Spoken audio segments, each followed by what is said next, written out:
welcome to the third annual Forum on Health, Homelessness, and Poverty. I'm so glad you could be with us today. I think that people will be coming and going throughout the presentations, but I wanted to get started because Dean Mark Roselle is here to kick us off and make some opening remarks, and we're really grateful that he made it from Fairfax campus in time to start off our group. So thank you so much, Mark, for being here. Thank you, Bonnie, and welcome. I'm delighted that you're here at the School of Policy, Government, and International Affairs for this very good conference that you're putting on. And we like to sponsor these types of events at the school to bridge sort of the academic and policy worlds, and the kind of work that you're doing fits very, very well with the mission of the policy school here in Arlington. The program, as I understand, is jointly sponsored. Is that correct? By the Policy Journal. Is that right? And also has a number of distinguished fellows who are affiliated with this program, and academicians from the School of Policy, Government, and International Affairs as well. So here, as I understand it, the focus is addressing social determinants of health, and conditions like homelessness and poverty more generally predict and contribute to a wide variety of adverse health consequences. So it's our hope, by encouraging this kind of dialogue among researchers, policymakers, healthcare, and service providers, we can work toward improving outcomes for affected populations and reduce the incidence and ill effects of homelessness and poverty. So again, as such, this type of forum fits very nicely with the overarching goals of the Policy and Government School here at George Mason University, which includes brokering solutions to public policy problems of importance and trying to make a real significant difference in the world. So I'm grateful for the work that you're doing here, and I wish you all the best in your program. So thank you. Thank you, Bonnie.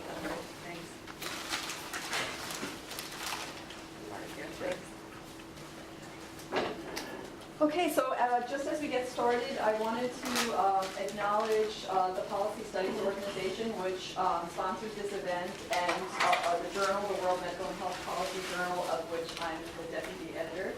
And Arnold Nikogosian is the senior editor of the World Medical and Health Policy Journal, and we try to sponsor events like this based on topical areas of interest, oftentimes that well up from our student population. So whenever I have this conference, I talk about how the idea for the Health and Homelessness Initiative came from some Masters in Public Administration students of mine, specifically Jan Michael Saharko and Shannon Steen.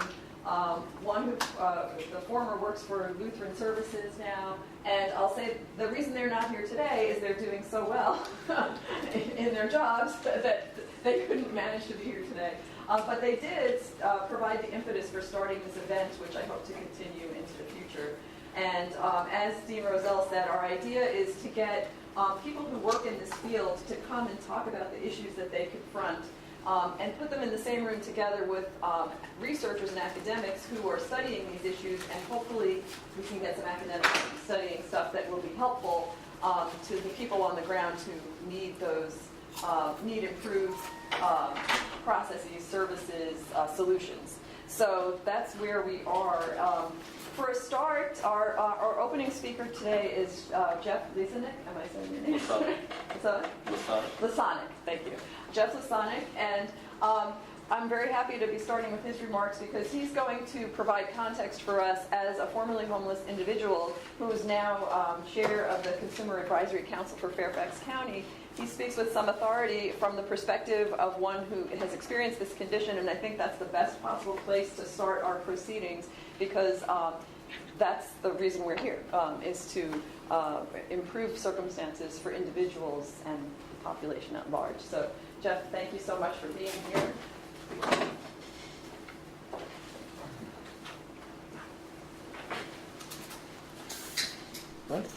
Thank you so much. It's my pleasure and my honor to be here. I thank Dean for inviting me and Bonnie for having me. And as you can see, I'm talking about myths, perceptions, and reality, and also sharing my story, my experience. Of course, most of you are probably experts in this area. I'm not. I just come from the ground up. Of course, one of the myths, as we know, are that all homeless people are addicts or have mental issues or are lazy. Some may be some of those, or some may be all of those, but most homeless people that I know, simply, they are working, they're hardworking people. You simply can't afford to have a place, especially in this area. And it's hard out there. The perception of homeless people, this is a good picture of the perception of homeless people today. They think that they're out on the street. This is about to load.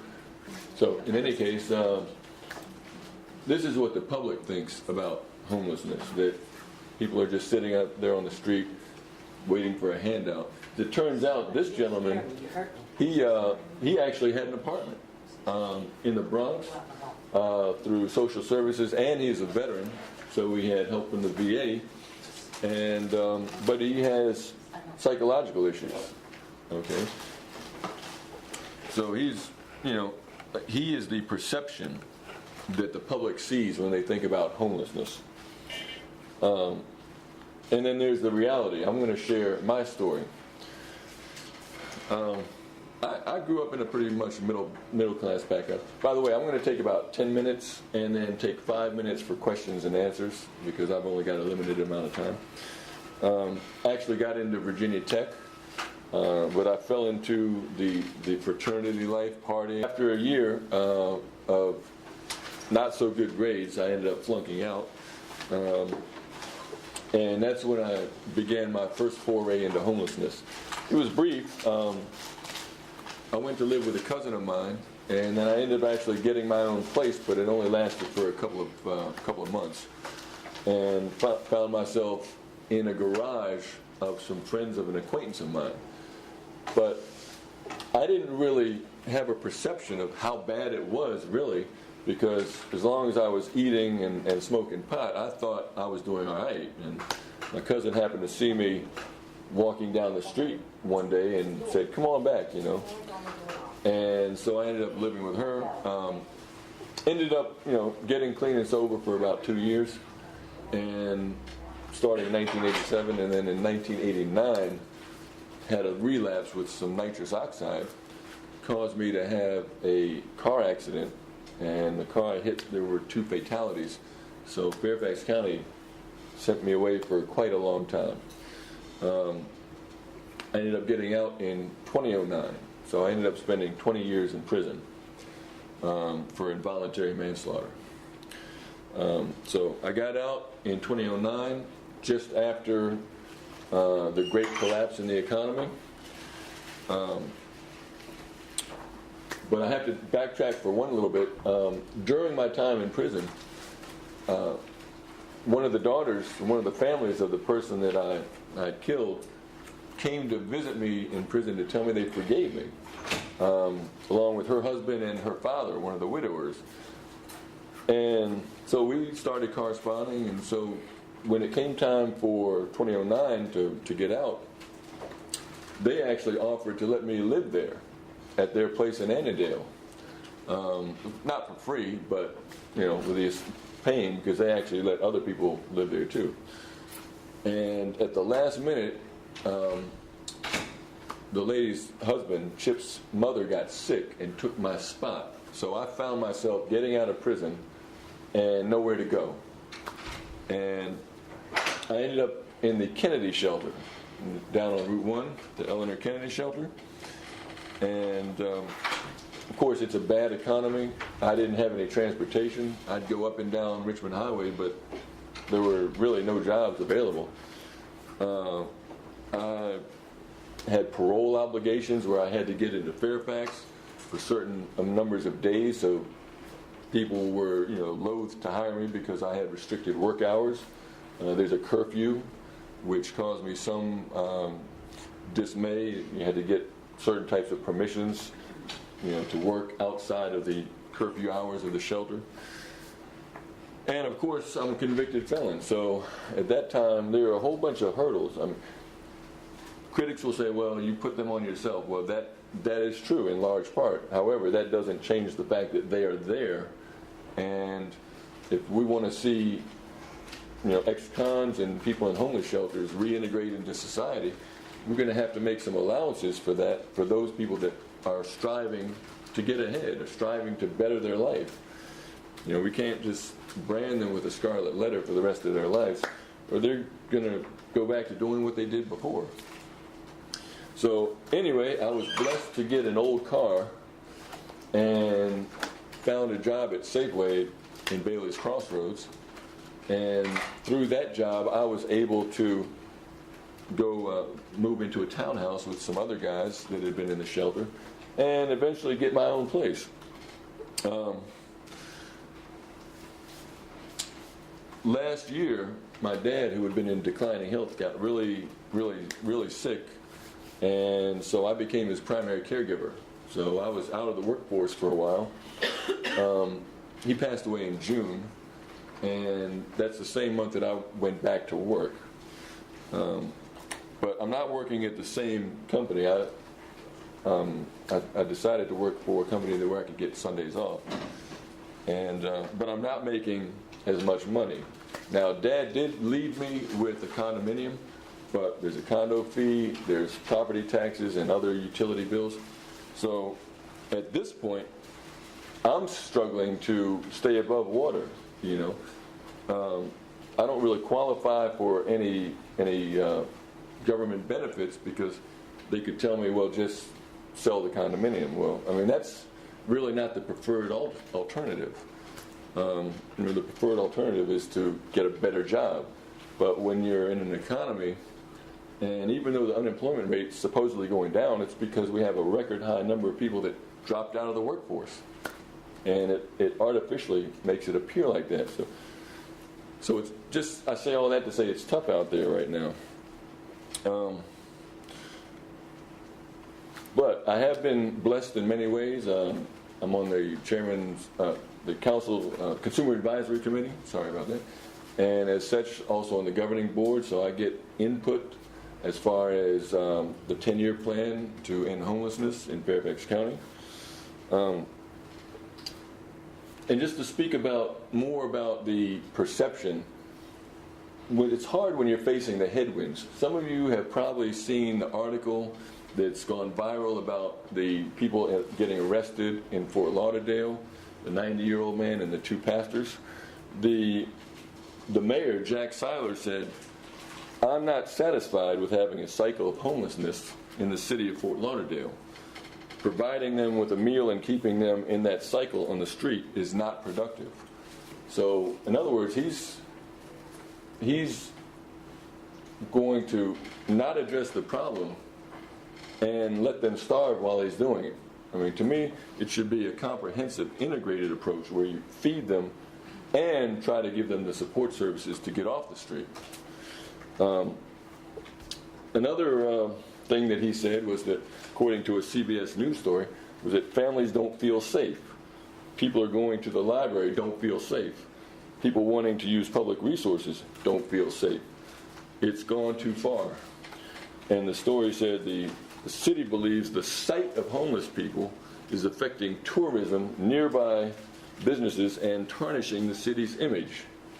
Well, I think what's tarnished their image is their heartless stance on people that can't live a normal life, that are starving. But that is the new direction that we're going in.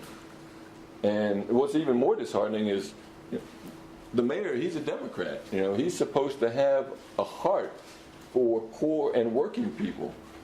So, I mean, it seems like we're kind of going backward. We're regressing in certain areas. Anyway, that's my story. If anyone has any questions, I still have about 5 minutes of time, and I invite you to open up and let me have it. Yes, sir. During this whole time, did you use social services, and then if so, what was your experience? Yes.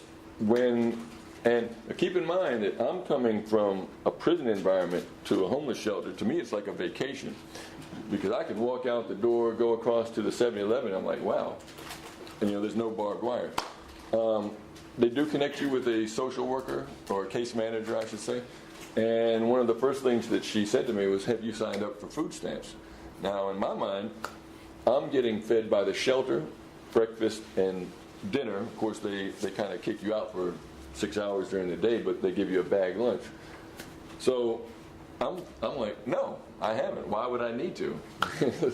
And she's like, well, it's available. It ended up, so I did sign up for food stamps. I got it for 6 months. It did end up handy, because some of the times when I was in Fairfax and other parole-related commitments, I was able to buy some food and not go hungry. And so it did help out. It did help out. It's a tricky situation, because you don't want to put people in a place where they feel like they can start coasting. Like, I can get a minimum wage job, I'm going to get a subsidy, and then I can just kind of take my foot off the pedal and show up every day, and the taxpayers are going to support me. I think that's good for a stepping stone to get in that position, but people should have a desire to move forward. And I'm not sure how that would work. Maybe. I'm not a policy expert, so I don't know, but that's my perception. Yes, sir. I know you just said you're not a policy expert, but what would be the one or two things that you might do, if you could, in terms of policy related to homelessness? Well, I kind of like the Utah model. There's a meme going around Facebook about Utah reduced homelessness, I believe it's 74%, by giving them homes. And it was, I think they said that the cost per person was about $11,000.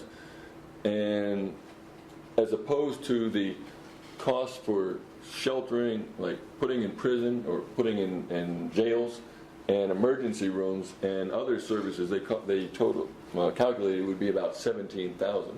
So it's actually cost effective to put people in, efficiencies where they have a roof over their head and services. So that would be the model that I would like to see. Obviously, there are going to be financial situation, considerations, and every county is not as blessed as Fairfax County. Trying that in Mississippi would probably be a non-starter, but that would be what I would like to see happen. Still got a couple more minutes if anyone would like to follow up. Yes? Not a question, I just wanted to thank you for so candidly sharing your story with all of us. Thank you. Oh, you're welcome. Well, it's my belief that the public at large, and I don't know how many of the public are actually going to take the time to watch this forum, but that they really get an unvarnished look at the face of homelessness. I am the face of the near homeless today, the working poor, the stereotypical one paycheck away from being on the street. Because for a lot of people, that's their situation. They talk about income inequality, and I don't know the exact figures, but from my understanding, the middle class is shrinking. The rich are getting richer, the poor are getting poor.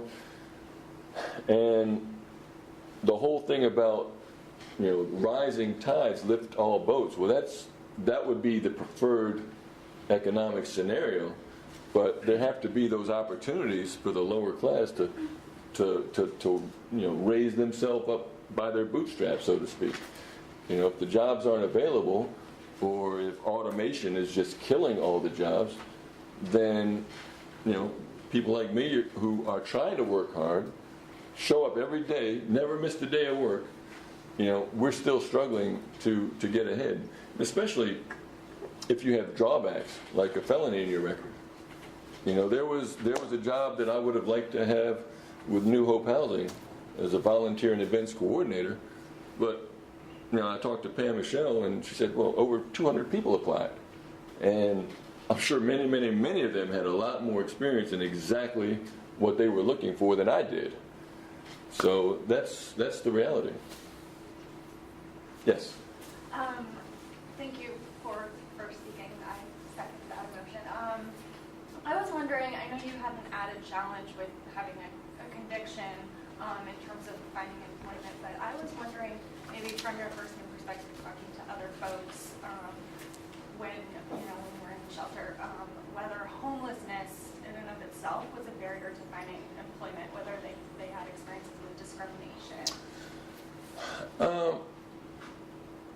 Actually, not as much as people would think. There are people that would go out to labor ready or other types of day labor and get paid, $50 or $75 a day. But the biggest thing that I found, even in the shelter, were two things. Motivation, because a lot of people in the shelter were just not motivated to hit the pavement and do what it takes to find a job. And then transportation, being able to have that flexibility to not just go up and down one narrow bus path, but being able to drive, places that you can drive in 20 minutes, it might take 2 hours on the bus because you have to get transfers. And some people just throw up their hand, it's not worth it, So that was my experience. I mean, there is an element of that, but in my experience, it wasn't as pronounced as people would have it believed. They had a mailing address, it's 9155 Richmond Highway. So it's, they could get checks there, they could get mail there, they could, and it's surprising, almost all the people in the shelter have cell phones. So, they're always in contact. And I think for a lot of guys, it's a decision of the will. How bad do you want to get out of there? I was starting from such a low point that I had a big desire, especially when you kind of look in the mirror every day and see getting a little more gray each day. You kind of feel the time slipping away, and you want to make an impact and do something. But other people aren't quite so motivated, unfortunately. So I probably have time for one more question, and then I think my time would be up. Anyone? Mr. Klein. Yes.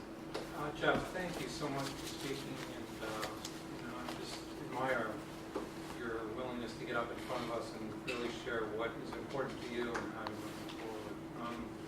In getting to know you, I was wondering, I've never really asked you this specific question. What would have been sort of the key factors or ways that you've gotten yourself to the point where you're at in your life, where you can get in front of this group of people, when you can hold on your job, you can live independently after having experience what you've experienced. And so I'm wondering if you could just sort of share what. Well, I think a couple of things. My faith, which is one. I have to put that out there. That I did convert to being a born-again Christian in prison, and kind of in concert with that, taking a more leadership role in the church in prison, being an MC, being a prayer leader. So I was able to speak in front of, even if there were just prison inmates, public speaking is kind of an art. And so I was able to start to overcome that barrier of speaking in front of people. So now it's just a matter of sharing my story. And of course, as I told her, seeing the time go along, I'm waking up one day, I'm 40, I'm thinking to myself, my house should be paid for, I should have kids about to go to college, should have a nice 401k, I don't have any of that. So there's a sense of desperation, I need to make things happen. I'm not going to have an eternity, an infinite amount of time to do what I need to do to even prepare for retirement. For me, that's going to be in 20 years. So, there was just and then the other thing was getting clean and sober.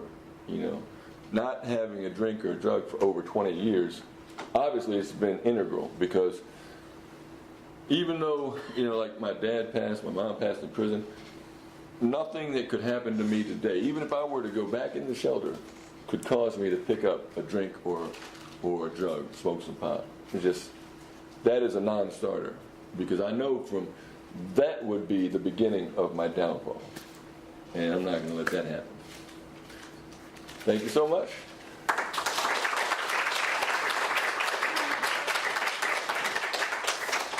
Thank you so much, Jeff. I think that was a wonderful way to start. Our first panel is going to be on state and local initiatives, and Alan Abramson, who is the director of our Center for Nonprofit Management in the School of Policy, Government, and International Affairs, will be chairing the first panel. So.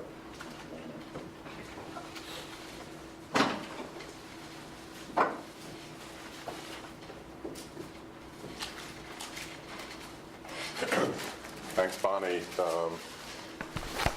It's nice to, what is this, the third? Third?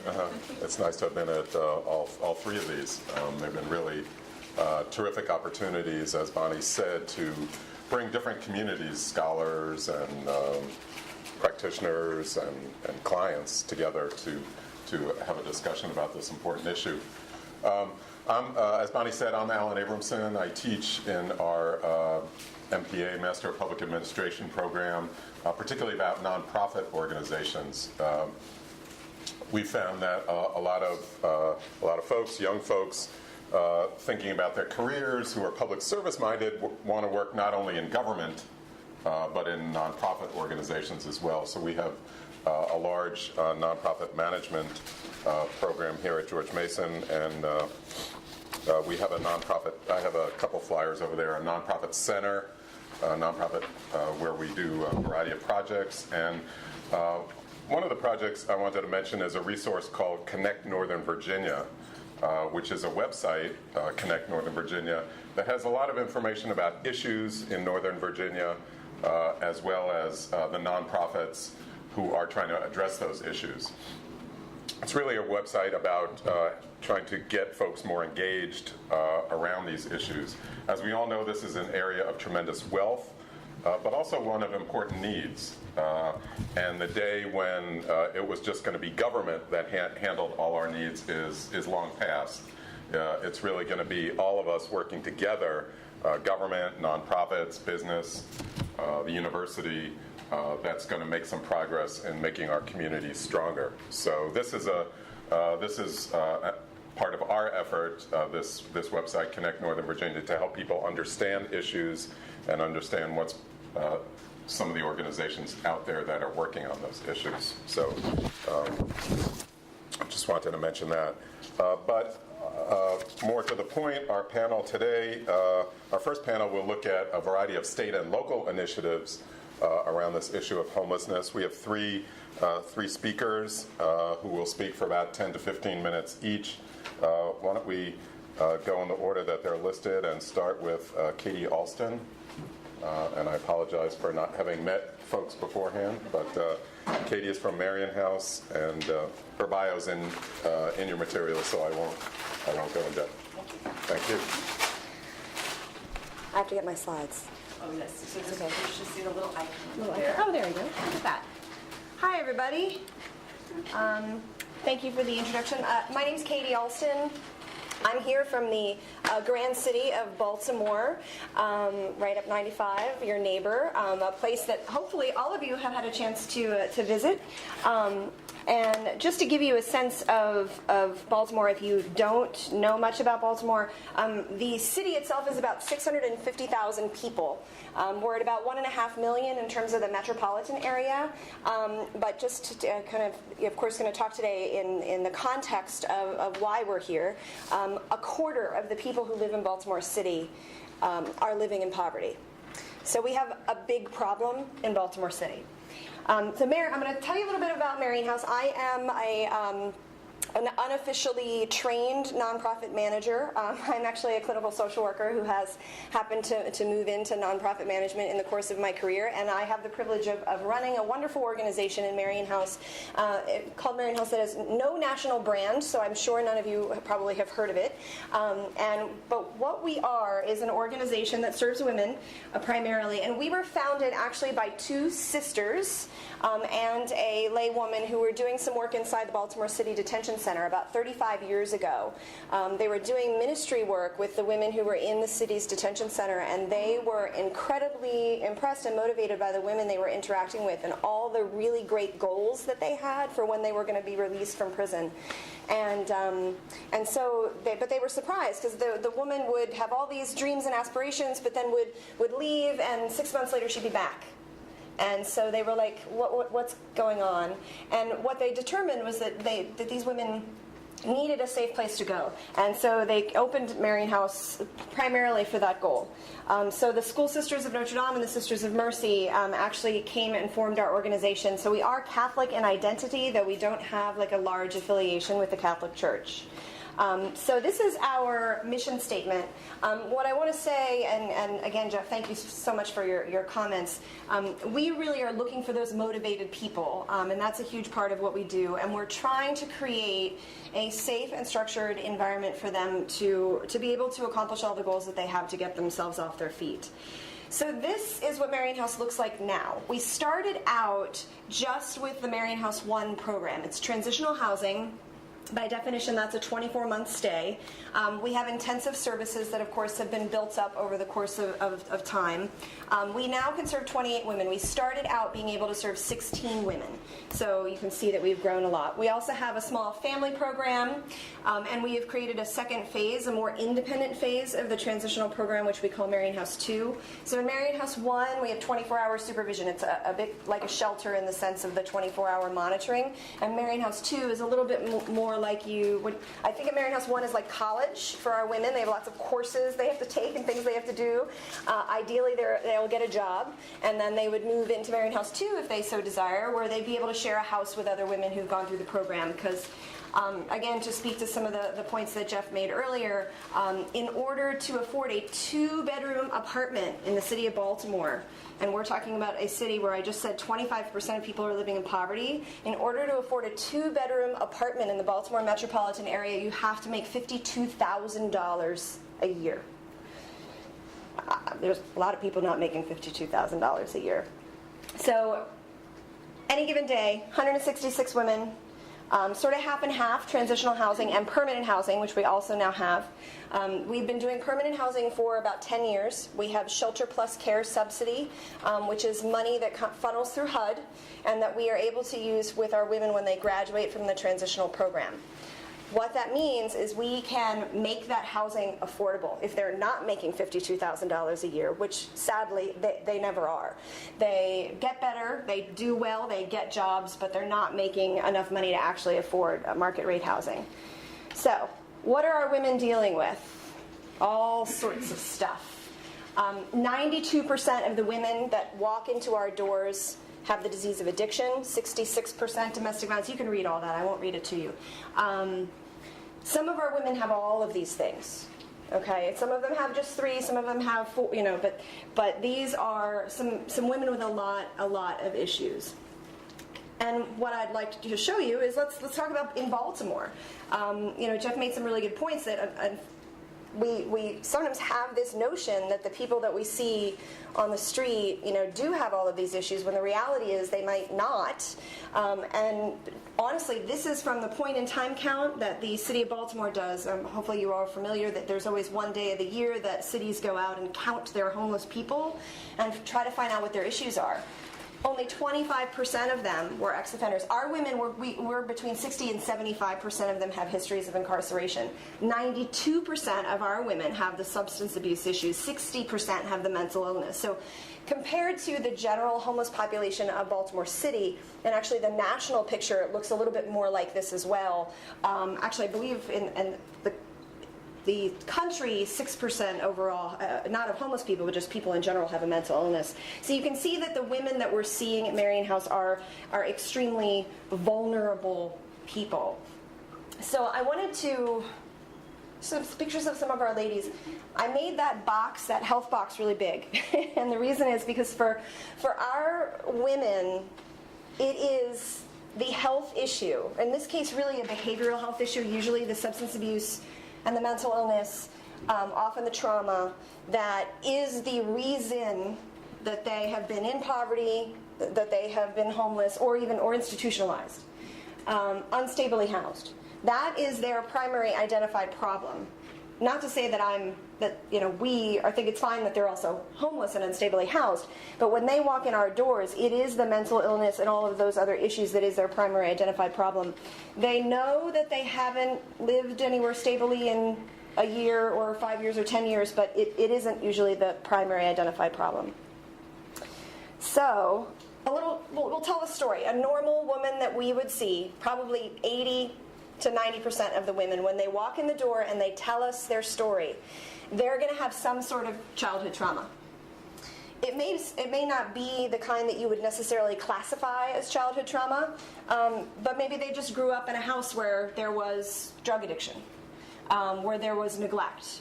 Yes, true, there might have been physical or sexual abuse as well, which is when you can check the box. But usually they're not growing up in a healthy situation. And usually there's very early introduction to drugs and alcohol in her life. It is not uncommon for us to hear that a woman has learned to smoke a crack pipe by her father or her mother. So they end up using these drugs and alcohol because it makes them feel better about what's going on in their lives. And so, they don't finish high school. Last fiscal year, 75% of our women had not finished high school. That's staggering. So, of course, she can't get a job, inconsistent work, low wage work, if she's working at all, because, of course, she may by now have escalated that drug and alcohol use a little bit out of control. So often, illegal activities are very involved. They might be involved in just paying the bills, not just drugs and alcohol. And again, every woman is a little bit different. But even just doing things like prostitution, not to minimize that at all, but often it's a survival activity. It's because I need money, and it's a commodity that I have to sell. But they do these things to survive, and part of their mind of survival may be to supply themselves with drugs and alcohol, and then they get arrested. And so they go to prison. And if they've had children along the way, which is, they often do, they usually lose those children. Sometimes they don't lose them until they go to prison. Sometimes they've lost them long before prison. Sometimes permanently. Sometimes, children being taken away when they give birth in the hospital because they test positive for drugs. Other times, it's that grandma has come and plucked those children out of the arms of that woman and taken them back home with them. And often our women, and they could get to us 20 years down the road. They're in their 40s or in their 50s. Sometimes they're 24, depends. But often they just, since the day they moved out of mom and dad's house, which oftentimes was a good idea, they've really not stably lived anywhere. I want to point out, though, they're not the person that you're going to see panhandling on the corner. And they're often not the person living under the bridge. Often who they are is the person who's just doing anything they can to have a place to sleep that day. And it may be being in an abusive relationship and they feel like they can't leave.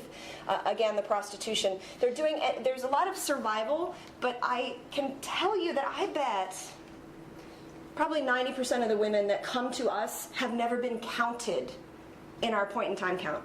And I think that that's just an important thing to mention. So how do we help our women overcome our barriers? So we have a lot of services at Marian House. One thing we do is structured community. A lot of our women have never lived in a healthy living environment. They've never set an alarm and gotten up at 7 in the morning and gotten dressed and eaten breakfast and then, gone about their day because they don't live this life. So we actually require that. We do not have the kind of shelter facility where women have to leave during the day, as many do. They can, after they get up and have breakfast and report to staff, they can go back to their room if they'd like. They do also all have their own room, and they all have their own key to their own room. And that alone is often a huge, huge thing. We do have things like curfews and things like that. And we have very high expectations in terms of the women and the things that they do. During the day. If they miss their appointments, we write infractions. If they get too many infractions, then they might be put on early curfew. It's a little bit like moving in with a good mom and dad. There's not necessarily, I guess maybe I'm the mom figure, I don't know. But that idea of expectation and structure. So of course, case management, the women need access to medical care, they need services, and we need to help them get connected in the community to the things that we can't provide in-house. We do drug testing. We have a lot of clinical services. Just going to mention psychiatry. A lot of the women come to us from a 28-day drug treatment program. They come to us from prison. They have 30 days of medications for their bipolar disorder, their schizophrenia, whatever it is that they have. 30 days. The wait list to see a psychiatrist, 4 months at least. So we now have a contracted psychiatrist who comes to Marion House, just 6 hours a month as we need her. Thank goodness we have her, and she's able to help bridge that gap. A huge issue, but just the way our systems are set up. When sometimes it's kind of a miracle sometimes to have that 30 days of medication. So we do have our own individual group counseling. We do address all the things that I mentioned in that list. The thing that is unique to Marion House is we bring them in. They can stay for up to 2 years. They feel safe. They have structure. They have meals. And we're not afraid to ask the tough questions. We in-house have our therapists, and what I often try to explain, I think it's very important. Therapy is so important for these women. They need to understand, if they're going to get better, why they've been living this life. And a lot of it means going back to that childhood trauma, going back to uncover, the real reasons that the women are in these situations. But that is tough stuff. And when you're going to see a therapist out in the community, it is really, really easy to just go, I don't want to deal with that. I know that she wants to talk to me about my father or what. I'm going to sleep through that appointment. I'm not going to go. Well, when you provide the therapy and the services where the folks live, when they miss their appointment, but they come home at the end of the day for dinner or to go to sleep, they have a nice little note on their door. I'm so sorry that you've missed your therapy session today. However, I've conveniently rescheduled you for tomorrow morning at 8 a.m. I look forward to talking to you then. So, kind of the captive audience, which it's all because we want them to get better, and we know that those things are important. Our goal of our program is employment. It is full rehabilitation. Our tagline is women moving from dependence to independence. So we do help with the job readiness, employment placement. We have an education center. We have tutoring. We have GED classes. There's a lot of stuff going on at Marion House. We also help them learn to save, set up bank accounts, all sorts of stuff. And if the woman does have children, we will help to work with her to get her ready to reunite with children. We will go to court and advocate. We certainly go to court and advocate even just when women just have pending charges. We do actually have a relationship with the parole and probation system where we have women who come to us and it's a condition of their release. They're able to be released early. There are a lot of women right now. There are so many policy issues that intersect with Marion House. One of them certainly is that there are so many women right now incarcerated, not because of things they did, but because of things their boyfriend did, or their partner did, or they were with someone when something happened, and then if they don't give up the bad guy, I've met many a murderer who has murdered no one, basically, is what I can tell you. So there's a lot of issues around that. We do have an alumna program. We keep women connected after they leave. We do provide scholarships as well. So I want to talk a little bit about trauma, just because it's really important, and it's important for men as well as women. And I have to say, again, when 60 to 75% of your women have been incarcerated, if our women haven't experienced trauma before they're arrested, they experience trauma while they're in prison. And again, men, same thing. So just really important, we have to change the way the world works. So some pictures of our buildings. We try to provide a beautiful environment. We have our licensed clinical staff. We really believe in the professional delivery of services. Not to say that some of those folks don't have their own personal experiences, either being in recovery, etc. They certainly do. But they also go back to school and they get the appropriate degree they need. And I think that's incredibly important with service delivery. I feel like I have to say something policy related. Again, I could talk about the war on drugs. I could talk about all sorts of policy related things that impact our women. But what I wanted to mention was the Hearth Act. And the Hearth Act is changing our federal priorities. as far as housing is concerned. And the big push right now is Housing First. And Housing First is awesome.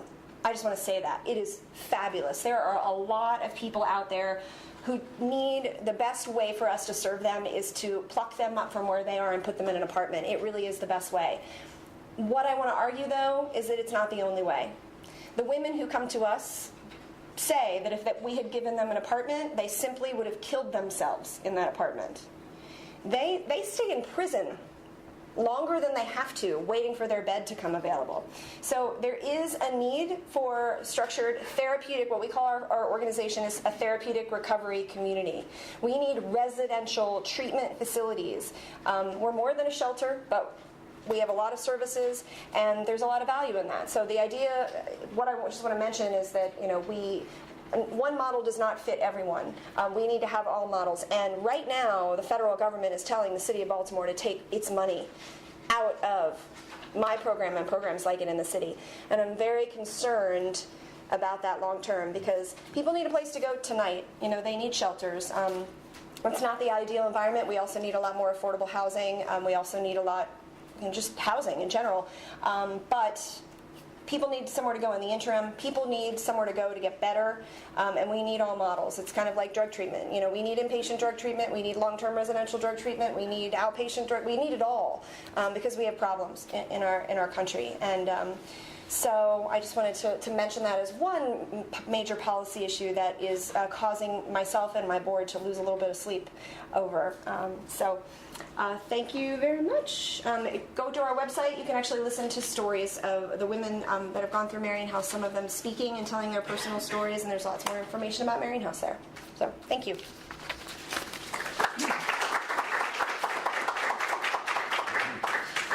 Thank you, Katie, and I hope we have a few minutes for questions at the end for panelists.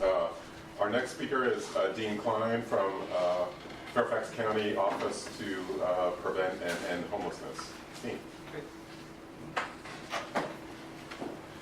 I do have printed handouts. I don't know. Okay. Go ahead and, along with the PowerPoint, so just go ahead and distribute those. Here, I'll do it for you. Thank you. Thanks. Let me go ahead and get started.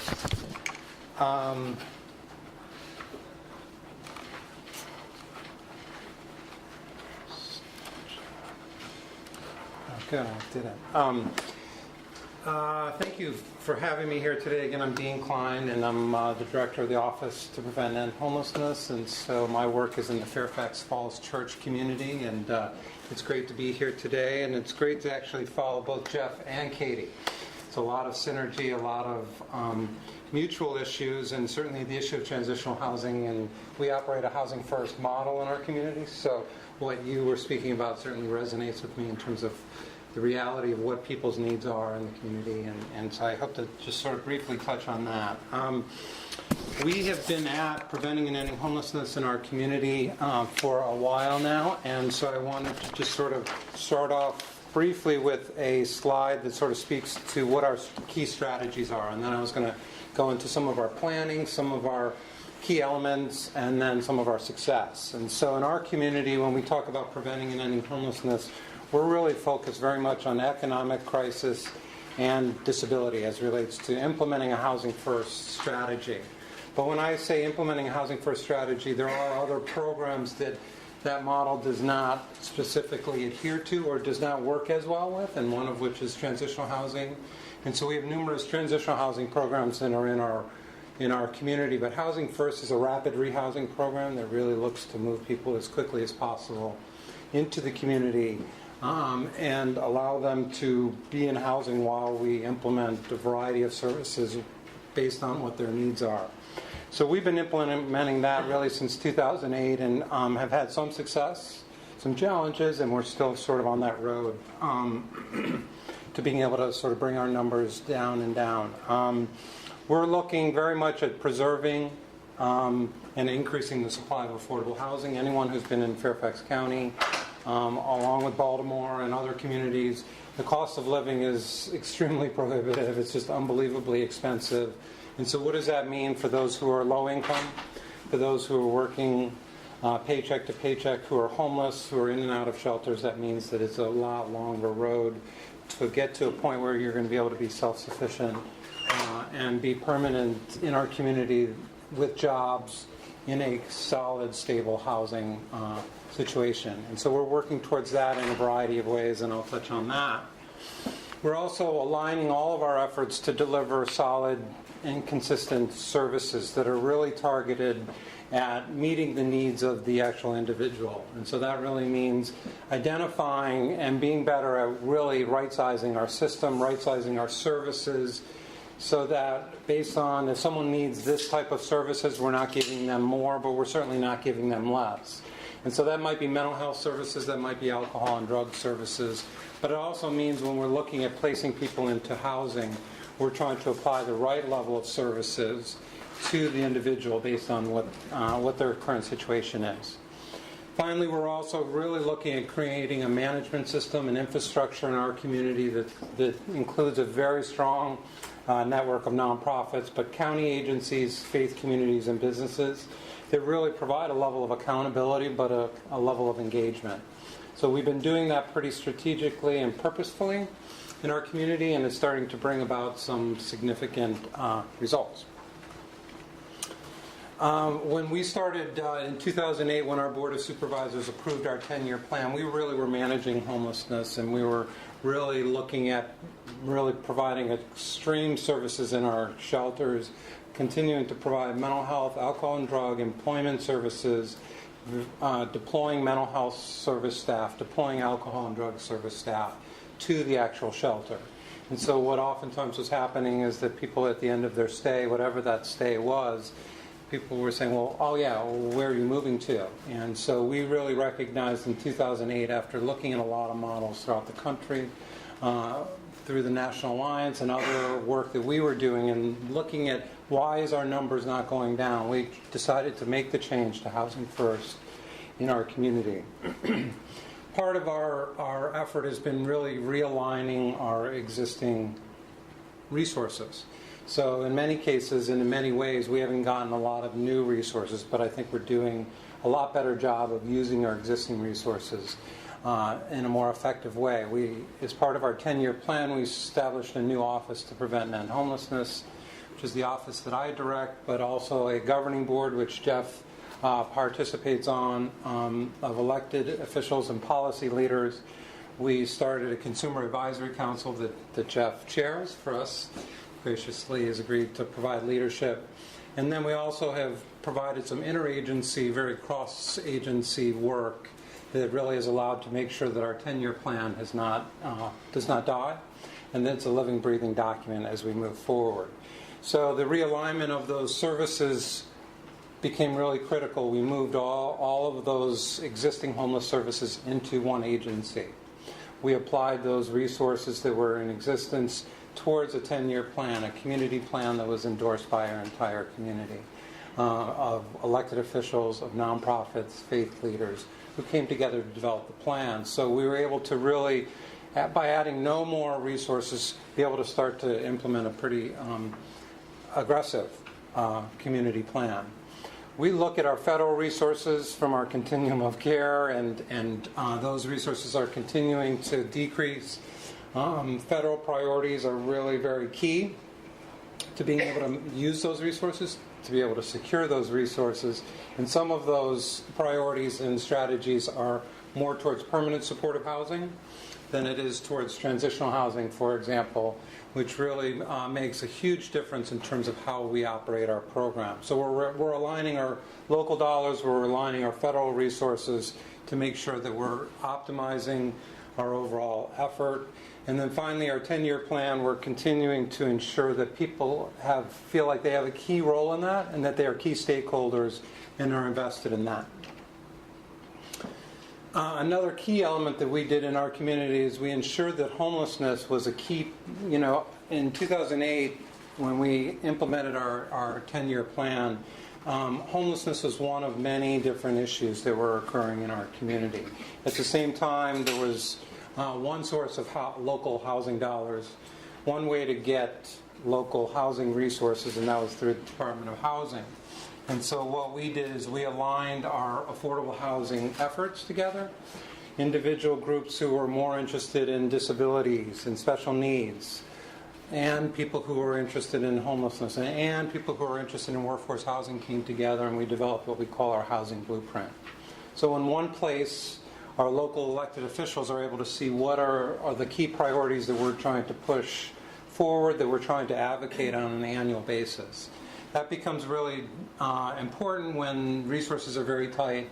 And before we had different groups all going to that same source, all trying to advocate. Now we have a collective group of nonprofits and government agencies coming together to say, this is what our plan is based upon this amount of money, and this is what the outcomes are. Where before we were talking, many people would say, well, we need $1 million for this program or this program, never able to sort of speak about what in the end the difference would be, with those resources. Now we say, for this amount of money, $1 million, this is what you're going to get. These are the groups that are going to be getting these resources. These are the projects. And so it's become really important for our advocacy efforts, but also for, for people to really collaborate a lot more in the homelessness and housing arena. So those are the 4 areas that our housing blueprint covers: homelessness, special needs, low-income working families, and workforce housing. We are extremely data-driven in our community, and so just wanted to give you sort of a sense of what that really, has meant in our community. We use the Homeless Management Information System, which many communities use throughout the country.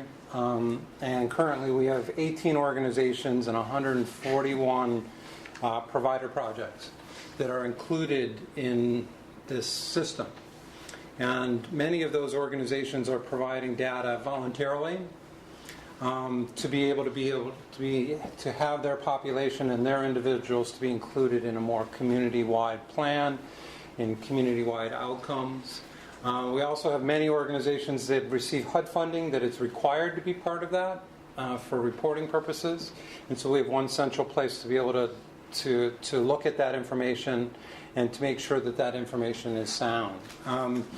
To give you an idea, the point-in-time survey, which has been mentioned before, an annual survey of our homeless population, it's been used for probably 25 plus years.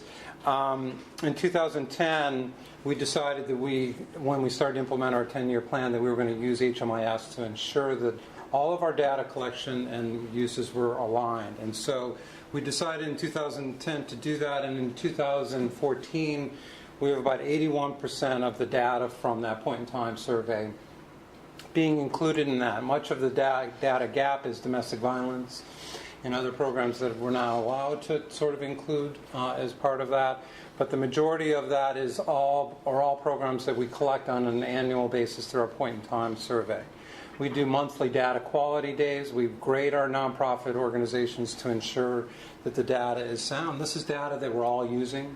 This is data that we all need to be able to speak about what the population is and what the success and challenges are. And so without sound data, we really are not able to do that. And so we have all of our partners are less than 1% for null and missing data points. And we're meeting all of the national standards. I think it's at 5%, but we're close to 0 on almost all of those. So for 141 programs, 18 organizations, for nonprofits who are doing unbelievable work, but oftentimes don't feel like they're in the data business. They're not in the, they really struggle to be able to spend and prioritize time on collecting and reporting data. It's a huge accomplishment, I think, for them and for our community. So to give you a sense of what our collective numbers are for our community, in 2014 we counted 530 homeless singles. You'll notice for families and singles our numbers have been decreasing, and I'd like to be able to sort of share with you what that trend is and how that looks as it relates to our stay in the shelters as well. But we had 530 in 2014. That was 73 persons less than in 2013. When we look at most of them, or many of them, travel through the homeless single shelters. We are continuing to try to decrease the length of stay for our homeless singles in our community. Much of that is being driven by HUD. Much of that is being driven by our increased need of individuals and our interest in being able to shelter and house people as quickly as possible. So our average length of stay in single shelters decreased to 40 days, and in 2011 it was 52 days. When we look at the total number of persons and families, it was 695 in 2014, which was 52 persons less than in 2013. And in 2013, 747 persons were counted on that particular day. The length of stay went down from 79 to 70 days for homeless families who were coming in and leaving our homeless shelters for families. And in 2011, it was 111 days. So when we look at our annual point-in-time count for our community starting in 2008, you'll notice the green line, which speaks to 1,835 in 2008, were counted to be homeless through our point-in-time count. And you can see that the trending decrease to 2014. We're down now to 1,225 persons who are homeless. 695 of those are people and families, and 530 are individuals. One of the key elements, or if not certainly one of the key elements, is our ability to identify affordable, safe housing for people to move into, to move them in and to ensure that they have the adequate services to sustain that housing and to be successful in the community.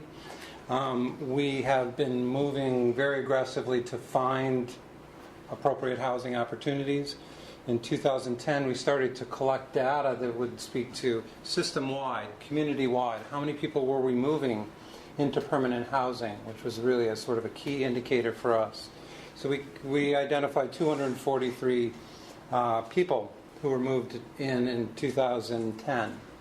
And you can see we've increased that to 926 in 2014. And so we're doing everything we can to apply whatever resources that we have to ensure that we can be successful in doing so. So with an increase in the number of people served, it continues to be, we have many of our homeless shelters that the number of people they've served in the last 3 years has gone up 30-40%. So our ability to provide effective services not only in the shelter, but to be able to find them safe and affordable homes in a quick manner is really critical. The other important thing that I did not mention on the slides is our prevention efforts, which we've established a very sort of coordinated regional prevention effort that we really started to prioritize in 2008 and has allowed us to keep a lot of people in their homes that normally would have become homeless without that financial assistance or other type of assistance that has been critical for them to remain in their homes. So I'm going to stop there. I know my time is... Am I target? Okay. I'm happy to stay afterwards or answer questions now, whatever you Why don't we have our third speaker and then maybe have a few minutes Great. for questions. Thank you, Dean. Thank you. Our third panelist has a perspective from another county, Montgomery County, Susie Sinclair Smith.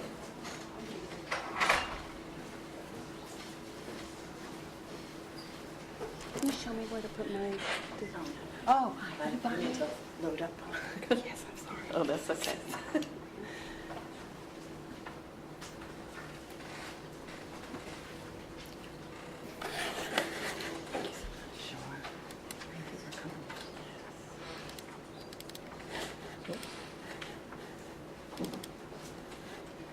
This one? Yeah.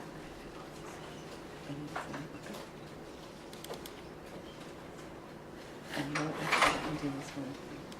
So I'm going to do it like this instead.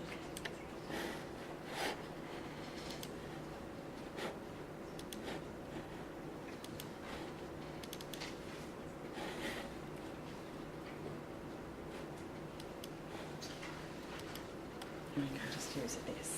Great.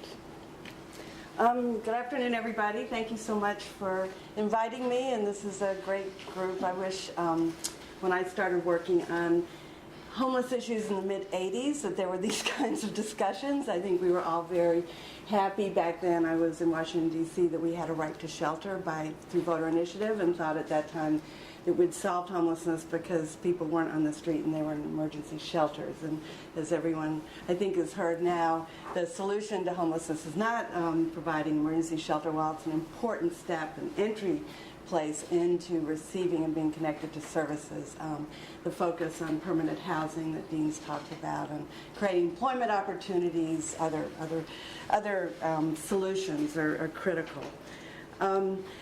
For the first time, we have a federal definition of what it means to end homelessness. I talk a lot about ending homelessness because I believe that it can be ended, but then when you start talking about it, everybody says, oh, well, there'll never be a day when there's not a homeless person on the street.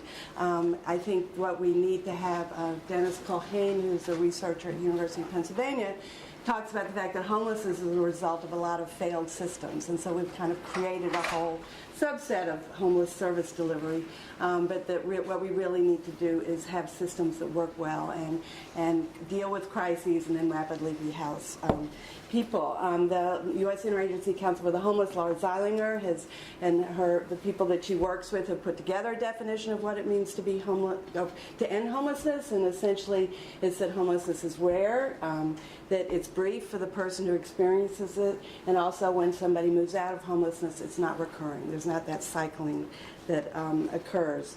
I thought this was a very moving, and I'll leave the slides, but imagine when there are no chronically homeless people in your community anymore, or perhaps only a handful, and that the few who are regularly engaged in services and connected to the housing, and in the kind of time frame that Dean's talking about, that there are no unsheltered individuals. My colleague Chrissy Respers from PEP is here today, and they spend their time in Montgomery County going out in the woods and connecting with people and engaging them in services. And we firmly believe that they're an essential part of our continuum of care, but we also wish you weren't there because we wish there weren't people who are living out in the woods in Montgomery County. Also, it means that there are fewer shelter beds, that it doesn't, you have the right size of shelter beds. You don't invest in expanding more shelters, you invest on the other side of it, creating more permanent housing. And then you have a community-wide system, and Dean was talking about that, and we have that in Montgomery County, where you identify people, you know where the services are, you know where the housing is, and that we're all working to make sure that their homelessness is coming to an end, and that we have the crisis response and rapid rehousing system that we need. For the first time, there's a federal plan to end homelessness called Opening Doors. It was developed in 2010. It's the first comprehensive plan, and it's based on best practices throughout the country. I was actually at HHS the year that we were putting it together, and it was my first stint in federal government, and I understood how policy was made, that they look at best practices throughout the country and then adapt it to a federal policy. So the Opening Doors federal plan is a reflection of all the best practices. It's a roadmap that's created by 19 federal agencies, so these are all the agencies whose resources contribute towards either preventing or ending or addressing homelessness. One of the key components of the federal plan is that to make sure that people who experience homelessness have access to mainstream resources, that there aren't just discretionary resources that are created that could be cut by budgets, that in fact they can gain access to the Section 8 Housing Choice Voucher Program or TANF or food stamps, and then that we break down those barriers for these individuals and families. The vision of the plan is that no one should experience homelessness, no one should be without a safe, stable place to call home. I think we'd all agree with that. There are 4 population goals in the federal plan, that veterans homelessness should be ended by the end of 2015. Chronic homelessness, which there's a definition for chronic homelessness, and it's long-term, and people who have had multiple incidences of homelessness, that should be ended by 2016. That family homelessness, including youth and children, should be ended by 2020, and then all other types of homelessness should be ended. And I think what's envisioned is that are the discharge planning from the corrections department, from the mental health department, that they don't discharge into shelters, that there's a sort of rapid rehousing connection, making sure that people, we run the main men's emergency shelter in Montgomery County, and we get people sent from the jail, sent from the psychiatric institutions all the time, because there's no other place to discharge discharge people. These are key numbers. The first two, and I'll just deal with the first two. The first one is the number of homeless veterans we have in Montgomery County. We're committed to ending homelessness for veterans in Montgomery County by the end of 2015. We believe that we can find permanent supportive housing for 34 veterans, and we're gearing up to be committed to that. We have 176 individuals who've been identified as experiencing chronic homelessness. We believe we can find permanent supportive housing for those individuals in 2 years and chronic homelessness. These numbers come from the point-in-time count, so they're not always accurate, but it gives you a target for your advocacy and your focused efforts. I thought I'd just give you a little bit of a snapshot about Montgomery County, and I think it's interesting to see we are a region, and I think that there's some commonalities in terms of why people are homeless, what some of the solutions are. But there were 11,000, almost 12,000 literally homeless individuals in the Washington region at the point in time in 2014. 891 of them were identified as being from Montgomery County. What we like is that number is below 1,000. So when you talk about ending homelessness, people can say, oh yes, 891, that's not as difficult as 1,100. So we crossed that magic barrier. This gives you an idea of the numbers across the region. Fairfax County and Montgomery County both saw a significant decrease in homelessness last year, and I think it's a result of common efforts that we've both been focusing on. But you can see that the district saw a significant increase, and I think that the Council of Governments point-in-time report goes into more detail. The reason that it did increase is primarily due to the increased count in the district. The high rents everywhere, we're seeing that in Montgomery County as well as others. I mean, it's really hard to, I moved to DC in 1982. I paid $200 a month for my first apartment. I don't think that exists anymore, and that it's very difficult for anyone to find an affordable place to live. Of the 891, and I'm a firm believer, and I think everybody is who works in this field, is that the way to end homelessness is to target your population. So if you look at family households, why is it that they've become homeless? What are the remedies that they need? What are the chronically homeless population? Persons with HIV/AIDS, there's a HOPWA program, a rental subsidy program. So if you can identify those individuals and connect them with the resources that they need to end homelessness, that's a good strategy. We have this is our decline, which we're happy to see, like Fairfax County. It is interesting to see that our single population, which is the 603, has not decreased as much as our family homelessness. We have invested a lot of resources into prevention, rapid rehousing, which we think really led to a decrease for Montgomery County. Another reason are the increase in the supply of permanent supportive housing units for people who need those permanent supports to maintain their housing stability. The emergency solutions groups, the prevention up front. We did have a severe winter last year, so there weren't as many unsheltered people who come in from the cold.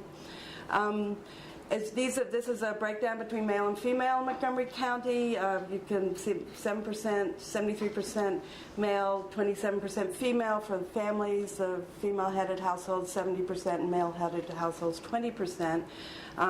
You can see we try very hard to make sure that, and I'm speaking on behalf of the nonprofit as one of our partners. So I'm not speaking as a continuing care, but that employment's a really important component of the work that we do to help support our homeless clients. First of all, making sure that they get all the entitled income they should receive from benefits, but also try to connect them with employment supports. The self-sufficiency wage, I think we all know that housing is really expensive in this area. I think that's kind of a given, and one of the challenges that our clients face is being able to afford housing. But the Maryland Community Action Board has developed a self-sufficiency wage, which is based on how much income do you need to make in order not to rely on public subsidies. And they looked at a number of factors: housing. It's listed here: housing, transportation, food, health care, child care, taxes.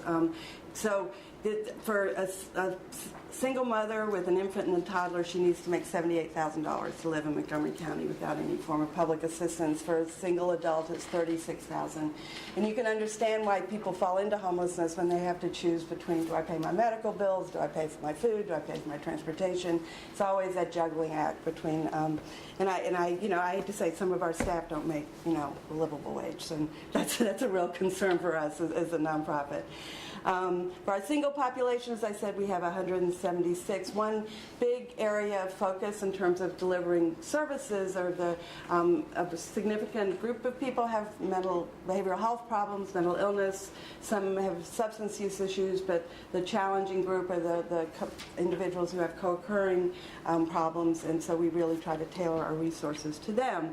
As I said, we have 34 veterans in Montgomery County. And 19% of our homeless families who are experiencing homelessness are experience homelessness because of domestic violence. So that's a whole other complex dimension.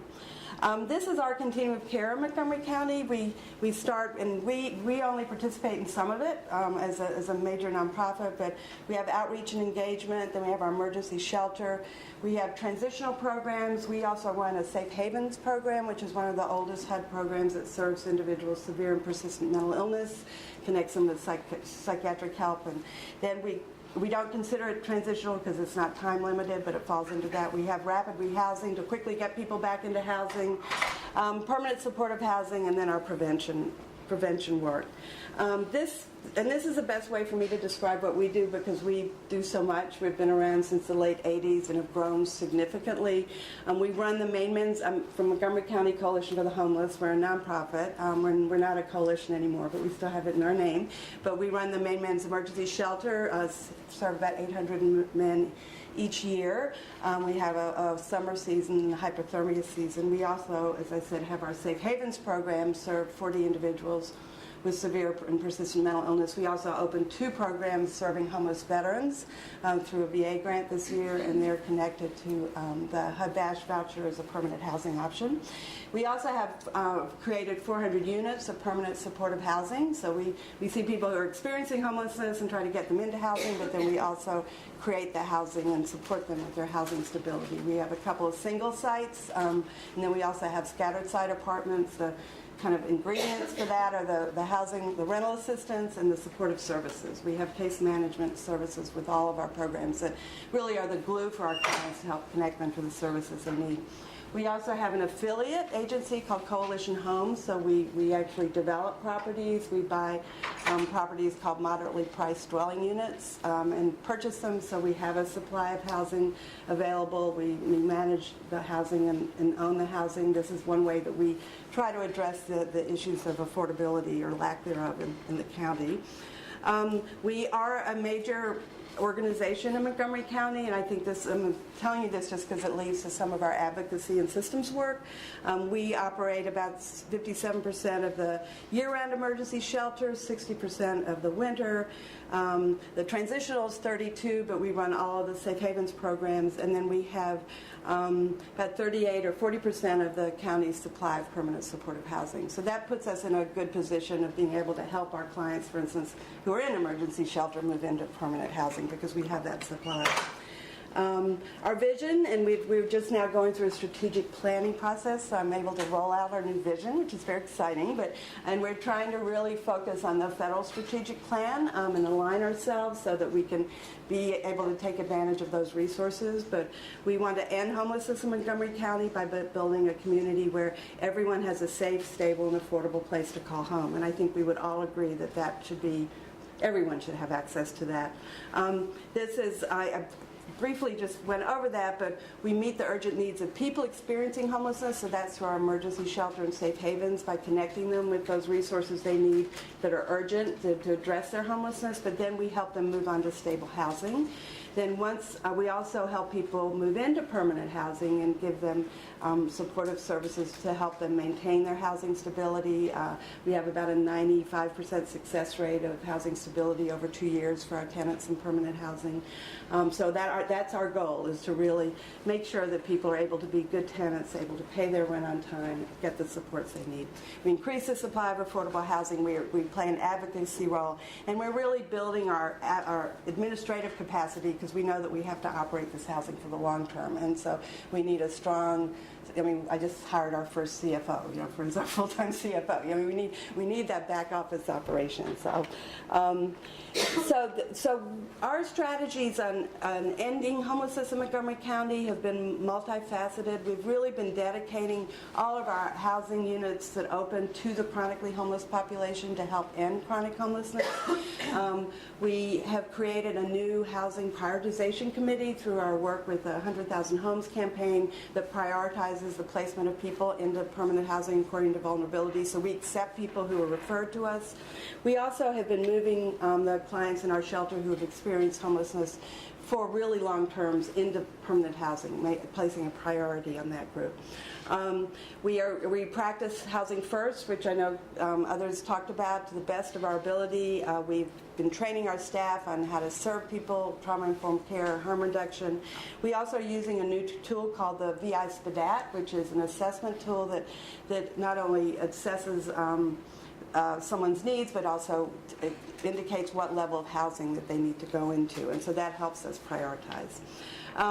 We were involved in two new initiatives, and I know I'm speaking to Dean over here, but the 100,000 Homes campaign, and we actually I think I can say this got accepted into Zero 2016, which is their new campaign.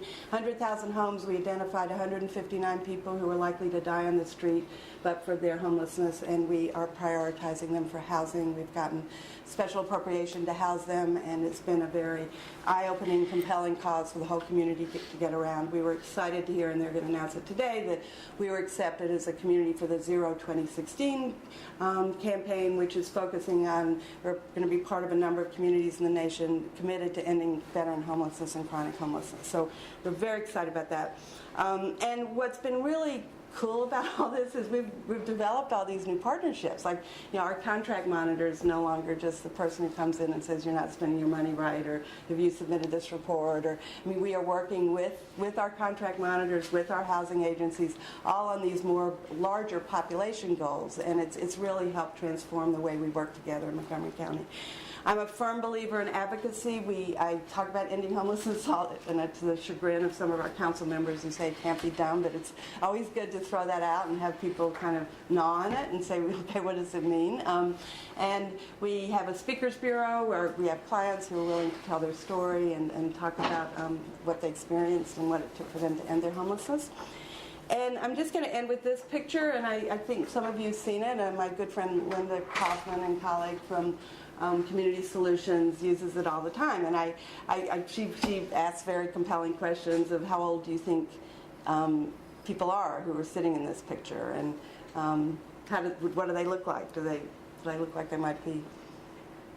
I'll answer the question because I know I've probably got like 2 seconds left. But most of these men are in their 40s. This picture was taken in 2000, and in 2010 only one of them was still living. Boston Healthcare for the Homeless looked at all that. They were trying to figure out how to address why people were dying on the street, and they looked at the medical conditions that led to these individuals' death and found that they were experiencing kidney problems, HIV/AIDS. They've been to emergency room 3 times in the past 6 months.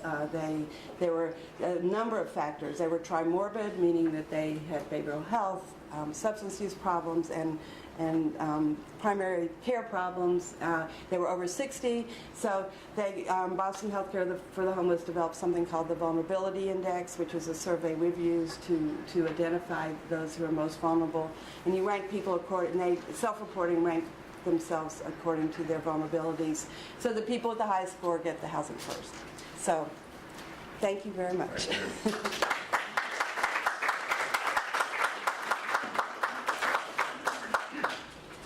We have maybe time for 1 or 2 questions for Katie or Dean or Susie. How do you know that the decrease in homelessness in the suburbs isn't caused by people being who are then migrating to the district. As we look at the chart, the decrease in the suburbs pretty much equals the increase in the district. Right. We have, because we are funded by the county, about 80% of our funding's government, we are required to ask if someone lost their homelessness in Montgomery County. And if not, we serve them for 30 days and then return them, connect them back to the case management services they had before. So I think that Dean, you could speak to, but I think there's this concept that everyone's going from one place to another, but I think that the Council of Governments has found they no longer track that because they found that wasn't the case. The people really want to stay in their community, in their home. And Joe? Yeah. This is for you, Susie, and for you, Dean. I noticed just briefly a stat flickered about unsheltered, but you didn't mention that. And I know from my work in the community that Fairfax County's unsheltered population went from 103 to, I believe, 77. that's great. Which is very heartening for me because my perspective, coming out of prison, going to a shelter was like being on vacation. Now, I know that's not the ideal, but in my mind, it's infinitely preferable to being, sleeping in a tent or sleeping in your car. So one of the things I found out, though, there's a certain subset of people that are just intractable to going into a shelter or going into an apartment. They just don't want to do it. And even if we've gotten it down to 77, how do we break through to that last group and get them at least in a shelter where they're not just at the mercy of the elements, the mercy of You hired Christy. Yeah. She's good. No, but we as I said, we see both sides of the. I know of 2 clients who lived in a tent for 14 years who are now living in permanent supportive housing. And it was a matter of that patient engagement, engaging people, harm reduction. I mean, one of them didn't want to stop drinking beer if he refused to move into housing. And we said, it's okay, you can have beer in your home. But, I think it's that meeting people where they are. And I, as Samson Barris of Pathways to Housing, believes that no one wants to be homeless, that everybody would want a home if it was under the right conditions.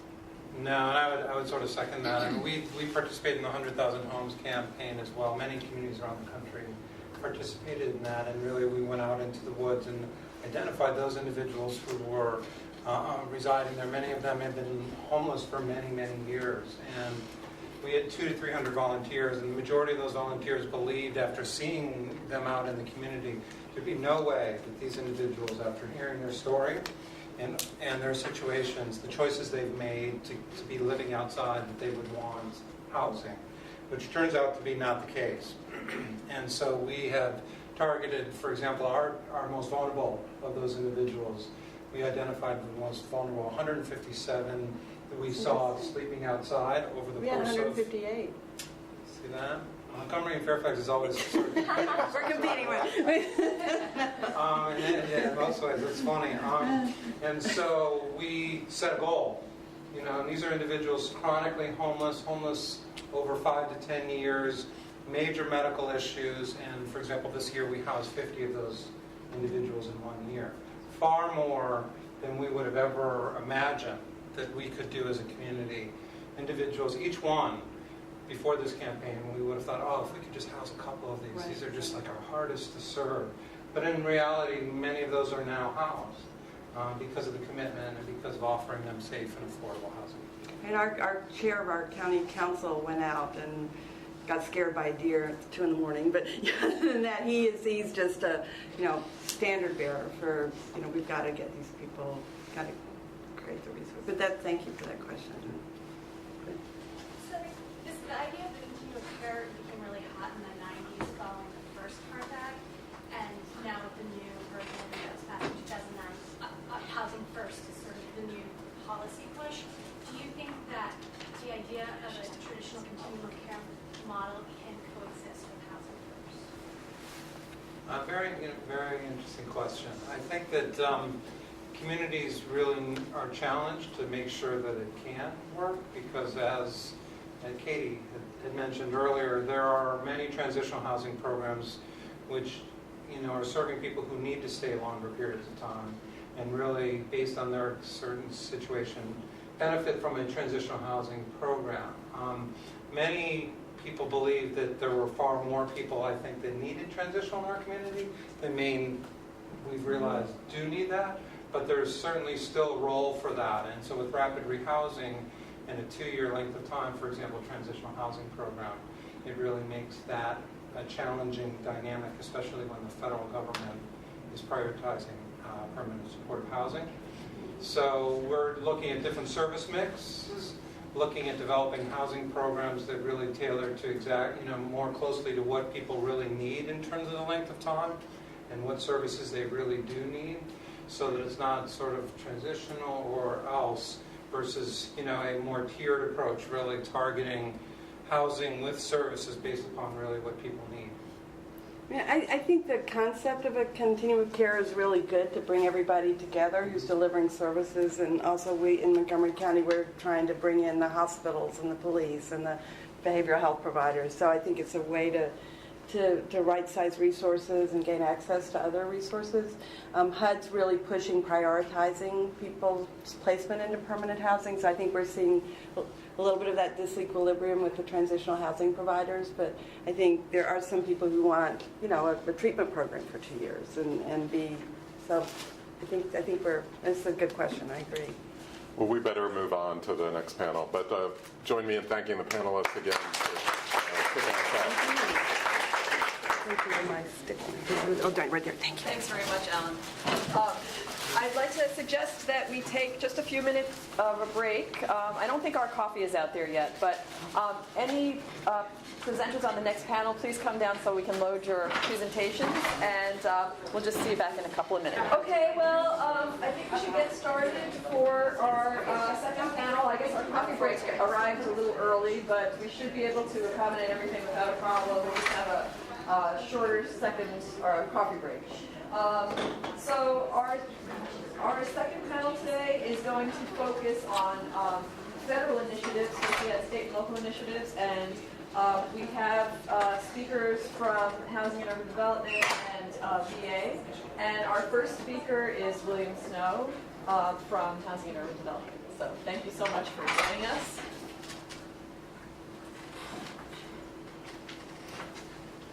All right. Well, thank you to George Mason for hosting this. I'm excited to be here. I'm a George Mason alumni, and I'm representative from HUD. We'll get right into it. Something I learned while here at George Mason was something called wicked problems. So I'm going to frame this concept of homelessness in the framework of this theory, the wicked problem construct. So we'll talk a little bit about wicked problem. We'll use some of the characteristics of a wicked problem and put it in the context of homelessness.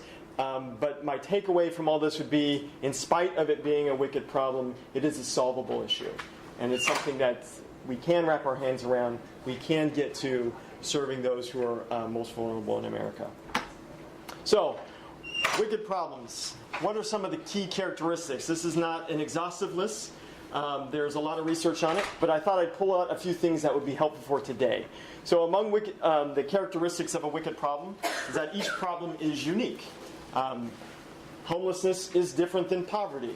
They have different characteristics. They look different. There's nothing the same as homelessness, just like there's nothing the same as poverty. It's hard to clearly define what the problem is. I actually love the question earlier about continuum of care, traditional continuum of care construct versus housing first.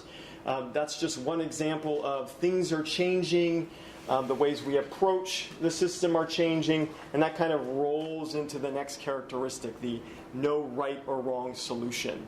And that obviously is part of what we're grappling with. Transitional housing was the thing of the day for the 90s, early 2000s, and now we're on a rapid rehousing, housing first kick. So stick around 10 years, we're going to be on some other kick, I'm sure of it. So anybody who's been in the business long enough, you'll know that's kind of how it is. We're working towards the best solutions. And finally, it's unclear when the problem is solved. That's the piece that I'd like to debunk a little bit in the concept of homelessness. I think there are ways to figure out when it's been solved. Completely solved? No. Again, I think those here who've been in the business, homelessness will never completely 100% go away. But there is a way to address homelessness in America, and there is a way to prevent it from being what we think of it now. When we think of that panhandler on the street who's been there for a few days, that paradigm can go away. We can solve that, and that's what we're driving for. So homelessness is unique. Again, I stated earlier, homelessness is not poverty, it's not crime, it's not all the other things. It's its own issue, and it needs its own solutions to solve it. Defining homelessness. This is one of my favorite topics, especially as Hearth came out, which is the most recent reenactment of the McKinney-Vento Act that happened in 2009. The definition of homelessness was hot. It was hard to figure out. We're still in a hot debate right now. I am a native of California, and my friend Senator Feinstein is fighting the concept and definition of homelessness right now. And it's an interesting debate to listen to.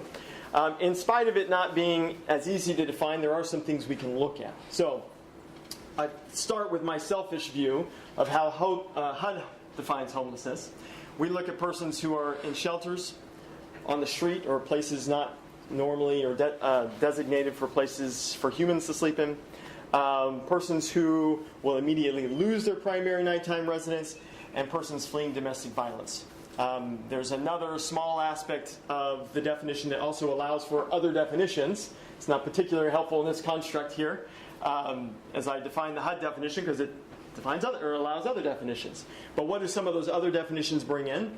It brings in another group who are couch surfing, people who are doubled up, a very big population, a very important population, and one that is interesting to serve. So, something that is fun as we think about definition, and I hear this, well, we can't define this, or why do you look something slightly different than education? Why are you defining this group slightly different than our friends in the runaway homeless youth environment?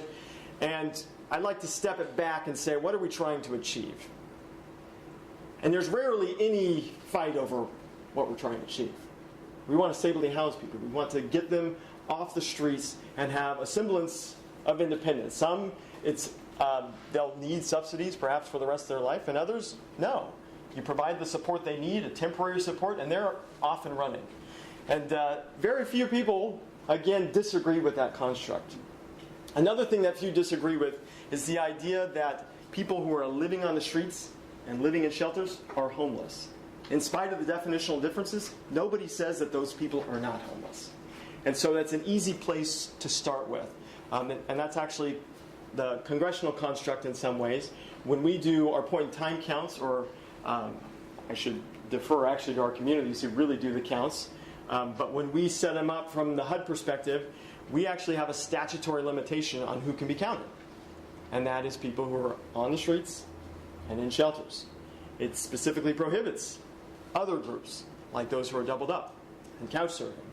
And I'm one who administers all the point-in-time stuff from HUD's perspective, so I'm grateful for that, because I think that would be almost impossible to do from an administrative standpoint. So it's interesting to hear it, all the various discussions about definitions, but again, people don't argue that people on the streets and in shelters are not homeless. They are homeless. So, to me, definition is words and often data. I'm a huge data person. So when we talk about somebody being homeless, I want to get my hands around it. I want to see, what does that mean?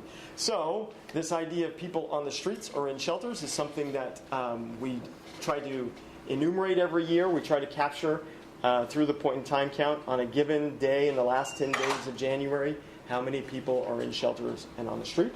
We also have annual data, the HMIS, or Homeless Management Information System data, which each community collects, and that's a year-round data collection system.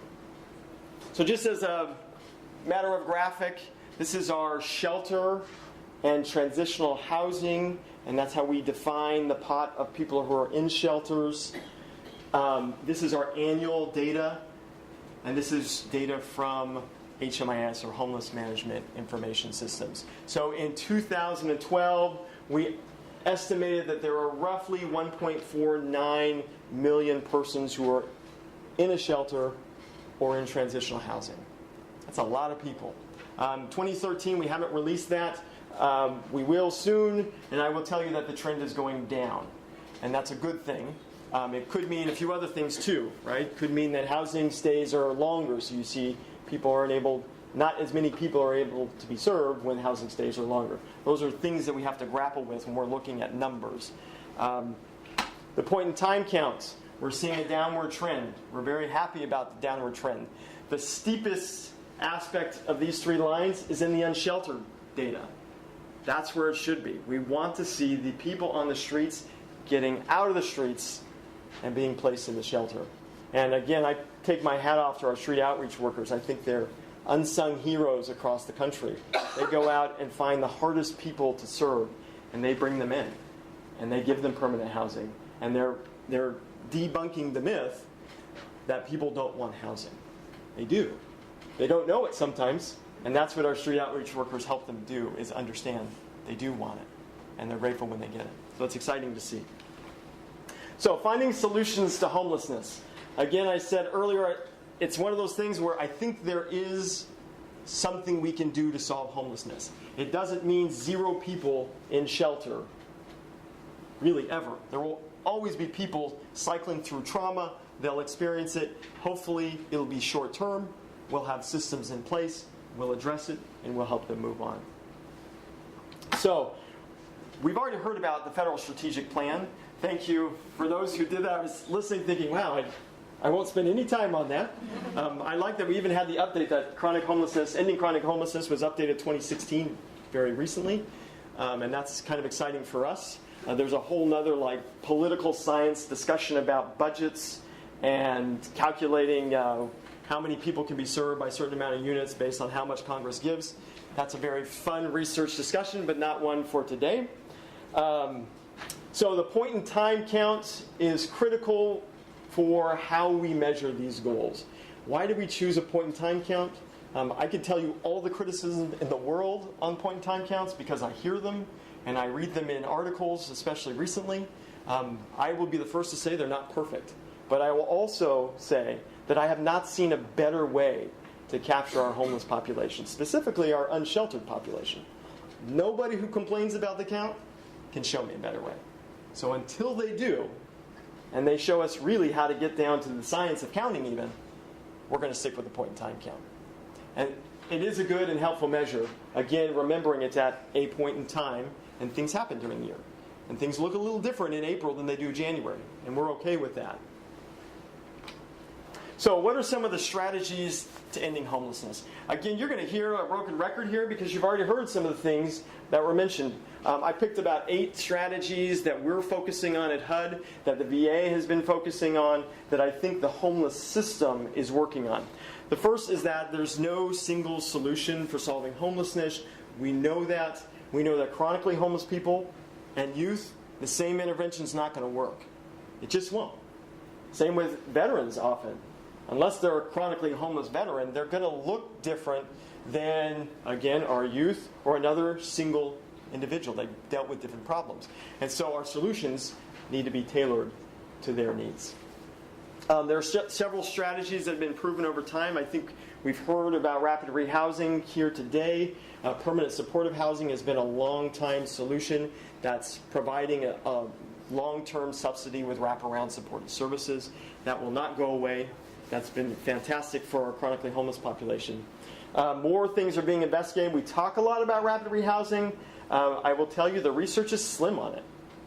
And that's just being honest. I spent an entire day yesterday with researchers, with practitioners, and with experts in the field.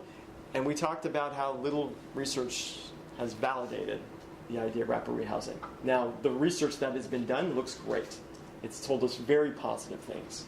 We'd like to see more of that and then act accordingly. Now, transitional housing is a great model where we did that for years without that much research, and now we're paying the price. And literally, it's expensive to try to convert some of the transitional housing. I don't think we'd want to convert all the transitional housing. There's a place for it, especially with specific populations. But I'm hoping we're learning from a lesson from the past and not running too fast with a new solution without checking to make sure that solution has some validity. So we have several vehicles for driving change. One of them is our Continuum of Care program notice of funding availability. It's our NOFA. It's our money. We hand out money. We incentivize certain behavior, and lo and behold, it works. The behavior, I should say, goes towards the money. That doesn't always solve homelessness. As I've said, we're trying to figure out the right way to solve homelessness, and we'll probably continue to stumble a little bit over that, but we'll work on it. So, some of these strategies. The first one is the one that hurts me the most because it should have been done from day one, and we are finding that it's not. And that's engaging our pool, expanding our groupings of people to solve homelessness. We're finding that the youth folks are hanging out over here, the veteran folks are hanging out over here, and our chronically homeless teams are hanging out here. And they weren't hanging out together. But youth are crossing lines, and our chronically homeless people are crossing lines, and so we were having a hard time solving the problem, partly because we weren't talking together. And as a federal agency, we weren't a very good example either. Only in the last couple of years have we had a strong engagement with our federal partners to also solve the issue. And I'll say that I've been involved with working with the VA for several years now, and it's been a unique engagement and fantastic. Coordinated assessments is an interesting model. It's the way we are trying to have a single, I won't say a single door, that's not always fair, but a single way to assess every person who comes into a local area or a continuum of care. So anybody seeking homeless services will have the same sort of assessment to determine where they should go and what resources are best for them. That's what coordinated assessment will do. It requires all the right players to be at the table. It requires them to be committed to using this single structure, this single, we'll call it a standardized assessment. This has been difficult because traditionally people come into one door, some people come into another door, some people come into another door, and they're all trying to solve homelessness, but the person that came into this door may have lucked out, and that might be the best solution for them. But there might be another person who came there and the best solution is 3 doors down and they'll have no idea. Because the way they're being assessed, the way they're being diverted to services is not set up to put them in 3 doors down where they should be. So coordinated assessment is hoping to solve some of that issue and coordinate those services. We're promoting system change. System change is painful, but hopefully it will result in a more effective system. And it'll also get the right actors at the table. We need political actors. We need professional actors. We need all sorts of the right people to go and get the resources needed and the services needed to serve those who are homeless. We're encouraging a client-centric response system. As I mentioned earlier, people are going into one project and it's project-centric. We think of it in terms of what are the services I have and how will I use them to serve this person. But homeless people, it should be the opposite. We should hear, what are your needs? What are the best way to help you? And we're trying to drive at that. Coordinated assessment drives at that idea. Removing barriers to accessing needed services. We're pushing that more and more. A lot of the eligibility criteria we're finding were unnecessary. And that goes with kind of the next bullet of housing first. Some of them are necessary, yes. But we need a critical evaluation at each continuum of care to determine what is. Sober living is actually the most common one. Sometimes that's very necessary. Often, it's actually not as necessary as people think, and we can get at the same results if we remove that barrier in the intake and deal with it on the back end. Rapid rehousing, we've heard about, so I won't talk more about it, but that's something we're pushing for. And then permanent supportive housing for the chronically homeless. They're generally those who suffer from dual diagnosis. They have mental illness, they have several issues, and the permanent long-term subsidy is generally what's needed for them. So determining when homelessness is solved, I'll spend the last minute or so on that. And I just want to use the veteran goal as kind of a case study. We, as HUD, paired with the VA and all the local communities, we saw great coming together, partnering with the VA. We had resources, we had coordination, and as a result, we could see a drop. A very clear drop in veteran homelessness. Specifically, people are on the streets. This is what happens when that confluence of forces come together to solve a problem. And this is why I'm saying homelessness is a solvable issue. When you have the right resources and you have the right people at the table, it can be done. Is it going to happen overnight? No. Can it happen? Yes. So we need to remove the paradigm that there will always be a homeless veteran on the street. It doesn't have to be the case. And I sincerely believe that. I'm grateful to be a part of this work because I believe in it. And thank you again for letting me share today.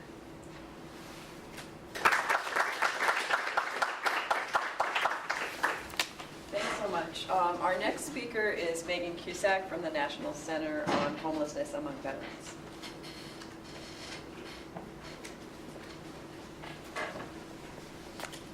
Hello. Let me pull up my thing here.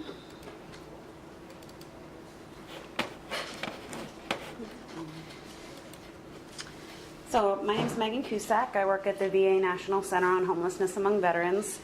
And I think that it's very appropriate that I'm going after William. A lot of the things that you mentioned in your presentation will also be things that I'm talking about more on the research end. Some of the strategies you mentioned of assessment, a mix of resources, being client-centric and removing barriers are things that we're studying at the center.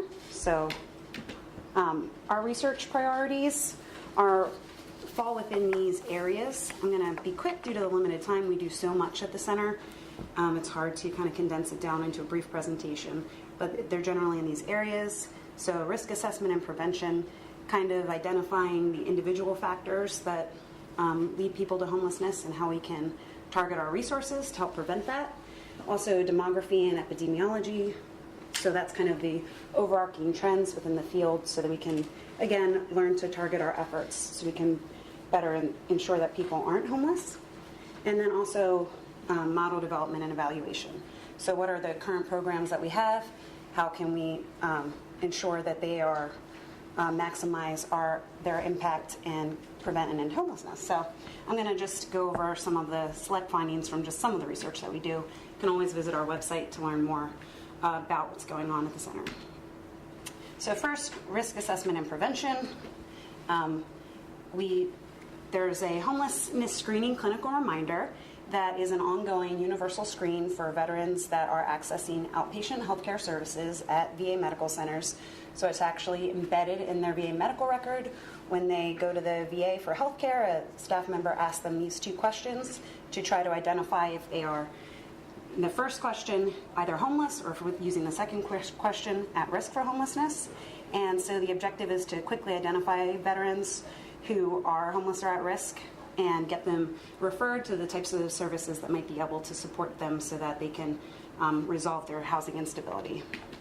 So this was first implemented in October of 2012, and it's the first attempt by a healthcare system or other national level service provider in the U.S. or actually anywhere in the world to try to systematically assess whether patients are homeless or at risk.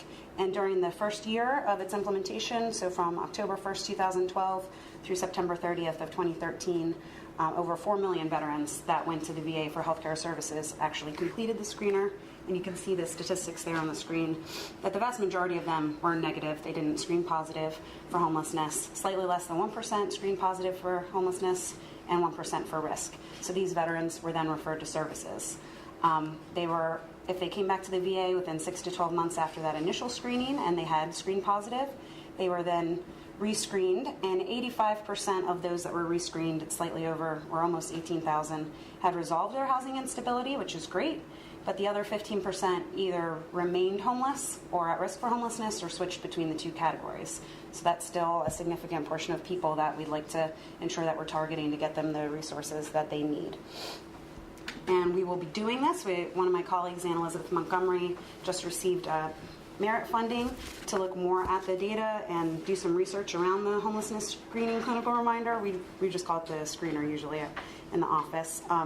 But this research will be used to validate the screener and assess risk factors for those that screen positive. What are kind of background characteristics of those individuals that have a positive screen? To evaluate the predictive validity, is it doing a good job at what we hope it's measuring, risk and homelessness?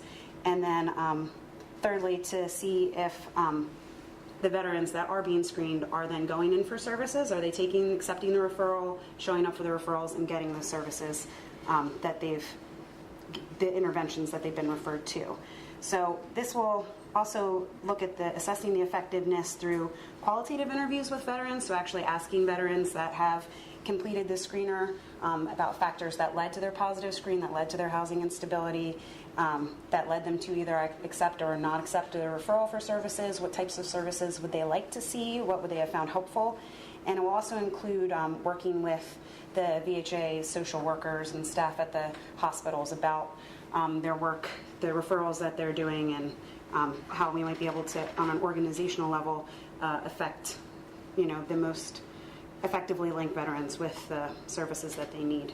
And then thirdly, another component of this will to be evaluate an existing instrument used by the SSVF program, the Supportive Services for Veteran Families, which uses a mix of prevention and rapid rehousing efforts to try to see if the instruments that they're using to identify risk and homelessness are useful as well. So then moving on to kind of the demography and epidemiology side of things, I'm kind of going to focus on two demographic trends.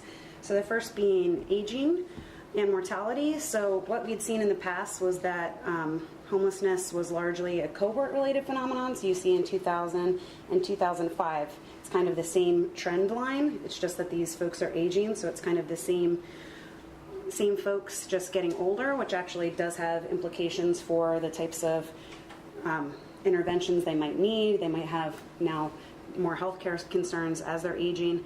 Then we're also found in 2010, you'll see a bump among the younger veterans. So this has implications for, well, who are these new younger people that are coming into the system, and how can we help resolve their housing instability before that becomes a new cohort trend over time. And what we found so far in the research that we've done amongst this younger cohort of OEF, OAF veterans is that they are slightly different than the older veterans. Alcohol and drug use is still an issue, but slightly less so perhaps. But what's definitely very different is that more of them have experienced combat. They're having military-related PTSD or other affective disorders such as depression when they're leaving the military.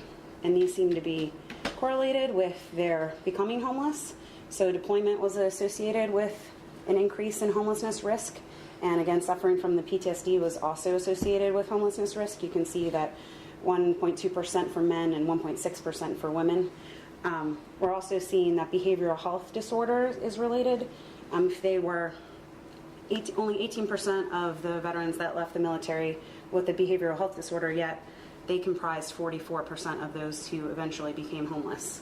So that's much larger than you would like to see. And also poverty plays a role in this.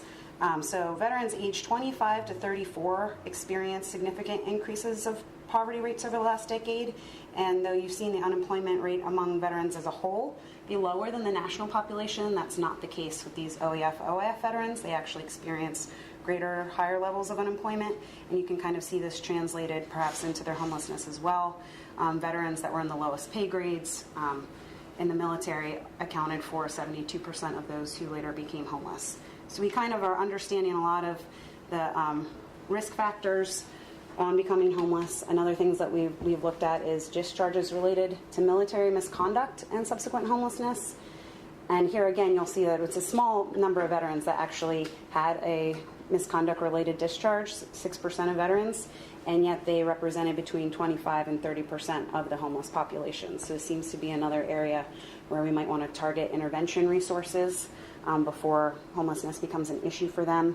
And this was the case at multiple follow-up observations. We looked at them at their first time at the VA, and then a year after that, and 5 years after that, and even controlling for other demographic and military service-related factors, it was still the case that they were at higher risk for homelessness. So this is a lot of data, and it's very interesting, and it can help us understand a piece of the story that this is actually occurring, but kind of the context can be a little bit more difficult to understand. And so we have a study going on right now where we're actually doing qualitative interviews with these veterans. That's with male veterans that are accessing SSVF services. So they're either at risk for homelessness or literally homeless. And then we're asking them about their pre-military, military, and post-military experiences and how they feel that they're related to their homelessness or housing instability. And we're hoping this will allow us to understand more about the impact of their deployment, as well as the role of the VA in possibly helping mitigate housing instability for this group of veterans. And then moving on to model development, we do a lot of work around this.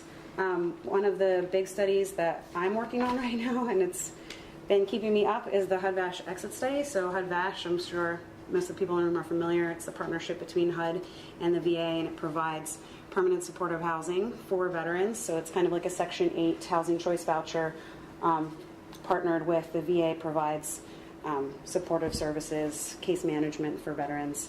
And so we're looking at HUD-VASH and trying to identify reasons why veterans are leaving the program prematurely, and if there's veteran characteristic or program experiences that predict that exit, because we're interested in understanding what their barriers to accessing the housing are, looking at both those that lease an apartment with the voucher and those that don't lease an apartment. So why are they not getting into housing? The reasons for their exits.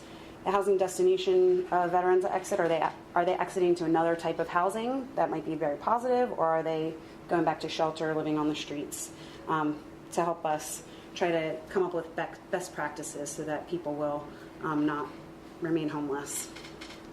So here's where the final report will be out in January, but here's just some of our initial findings. So this is a multi-site study that asks the surveys and qualitative interviews with veterans, as well as interviewed both HUD and VA staff that work with the HUD-VASH program.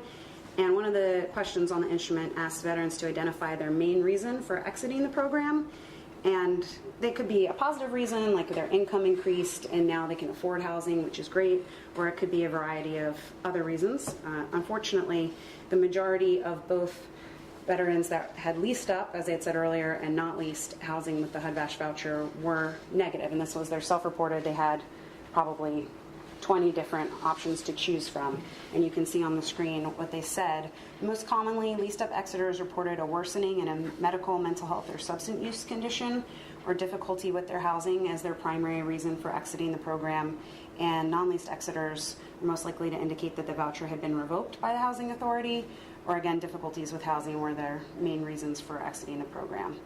I mean, there is some good news though too. An increase in income was the main reason of exit for over a quarter of leased up exiters. So that's good news. That's positive news, not to be a downer on some of those negative reasons.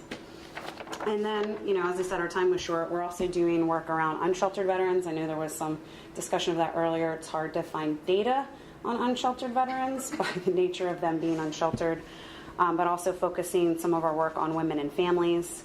We're doing an SSVF evaluation, fidelity to Housing First. What does Housing First look like? And are folks actually kind of following the same pattern in every Housing First program? Really not. So what does Housing First really look like?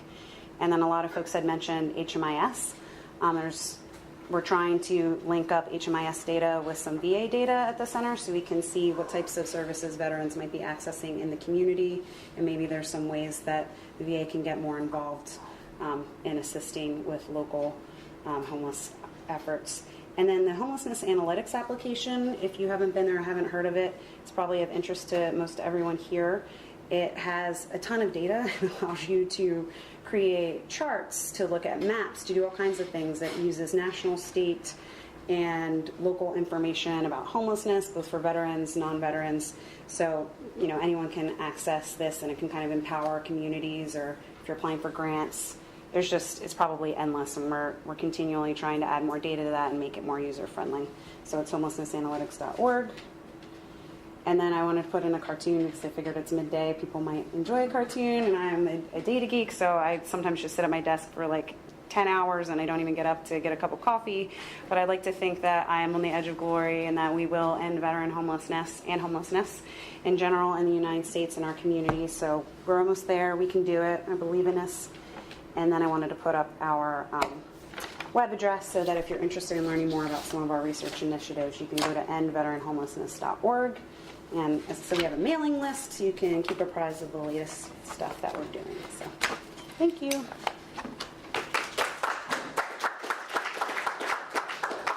Great, thanks so much, Megan. Our next presenter is Dr. Fuad Issa from VA Community Resources and Referral Center in DC. Thank you.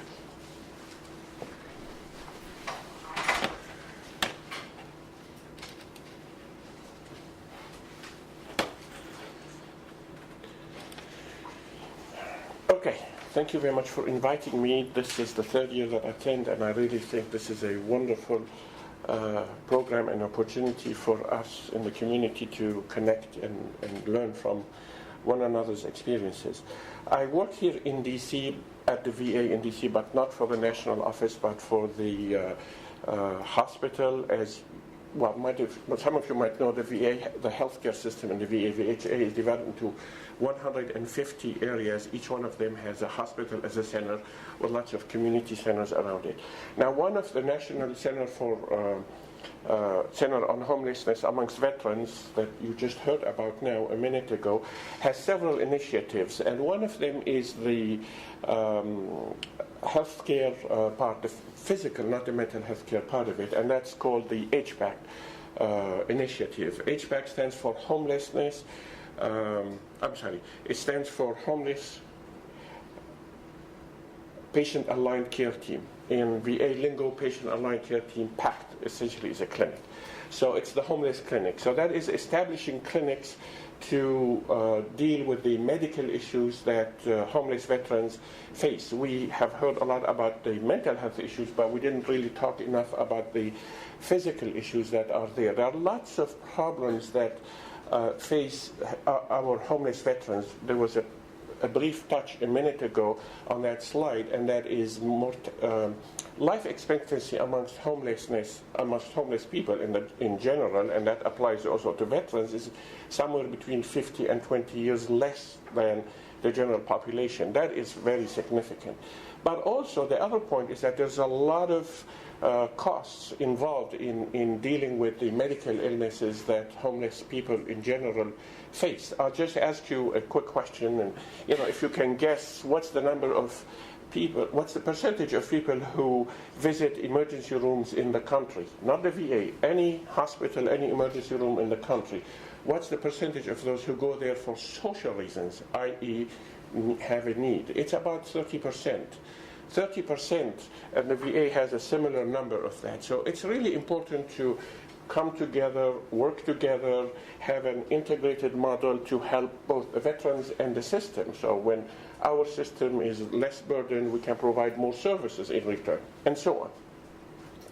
There are some statistics that I would not necessarily go over all of them, but what I would like to say is that there are 3 to 6 times veterans who are homeless are 3 to 6 times more likely to become ill and have an age-adjusted mortality rate that is 3.5 times higher than the same person at the same age who is not a homeless veteran. And they cost 3 times more to care for than non-homeless veterans. So as you can imagine, this is a significant cost in human life, in dollar amounts, and so on. One of the problems is that the care models that are linked to housing, not a problem, one of the solutions that we have identified previously that society, the country has identified, not necessarily the VA, is that care models that are linked with housing provide intensive on-demand wraparound services and that incorporate social determinants of health, improve clinical and social outcomes while reducing cost of care. So there are different ways of looking at this, and you are all involved in this, and I'm sure you're very familiar with these following 3 diagrams. Homelessness, we have health conditions that are made by homelessness, we have health conditions that are causing homelessness, and then we have health conditions that are caused by homelessness. So our goal is to break this entire cycle here, or mitigate it as much as we can. So when you look at homeless-driven adverse health outcomes, there are many determinants of that. Biological determinants, as I mentioned earlier, involve malnutrition. So that's not undernutrition, it's malnutrition. It's eating the wrong food. One of that, of course, leads to what in the medical field referred to as the metabolic syndrome, that is obesity, high blood pressure, diabetes, and so on, which ultimately can lead to premature death. Stress hormones go up, and that has a cascade event on how the body deteriorates quickly, including everything I said, and bone mass density loss, and so on. And of course, increased cell death.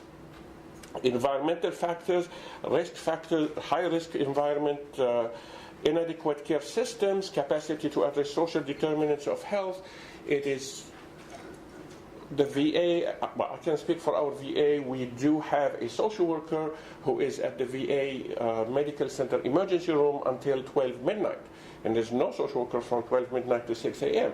And that's true pretty much in every hospital that I have worked for, civilian or VA.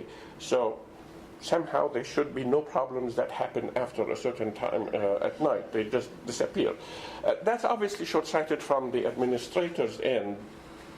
And a small investment in a social worker salary would pay significant dividends in the long run, both for the hospital and for the veteran or the homeless person in general. Behavioral issues, poor compliance due to behavioral and substance use issues, and competing sustenance needs. One of the amazing problems or statements that I've heard, I am a psychiatrist by training. Since I was in medical school, when you speak to somebody who has an addiction problem, and you recommend that they care or take a treatment or take certain medications, and the answer would be, but you really don't know what these medications do to your brain. And I was like, do you really know what this drug that you buy on the street from somebody telling you, trust me, this is good for you, does to your brain? I mean, we're offering a medication that's been tested, with quality control checks and so on, and we know what the outcomes. So part of the so-called behavioral is also involves education. Yes, patients have problems, but they also need to be educated about what needs to be done and how their lives can be better if they are in treatment, mental health or physical or what have you. So the homeless medical home is the medical home concept is relatively new to the field of medicine, and basically the idea is to provide healthcare sites as first stops for those who are newly homeless, but also to understand that these encounters with homeless veterans are really treatable moments as opposed to teachable moments, right? Treatable moments for behavioral change and treatment engagement. We really want to engage the veterans as soon as possible and be able to establish a connection and track them and work with them towards improving your health, their general health. Health maintenance and support to keep people in housing, that's obvious, and I'm not going to touch on that. I think that's most of what we talked about earlier. So the pilot project was launched about a little over 3 years ago, a little less than 3 years ago, almost 3 years ago.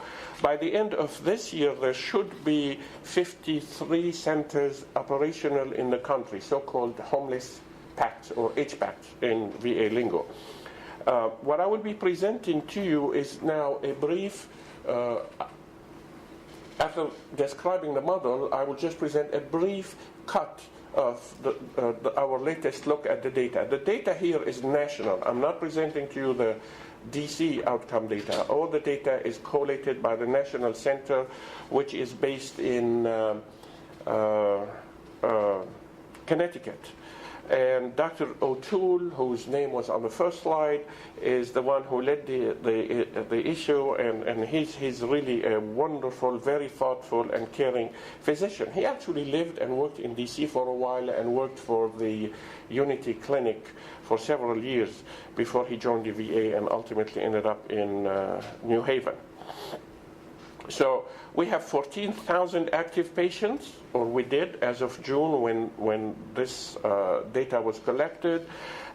We looked at special populations. We targeted, we had 2 targeted outcomes. One of them is treatment engagement of these homeless veterans in an outpatient care, stabilization of their chronic conditions.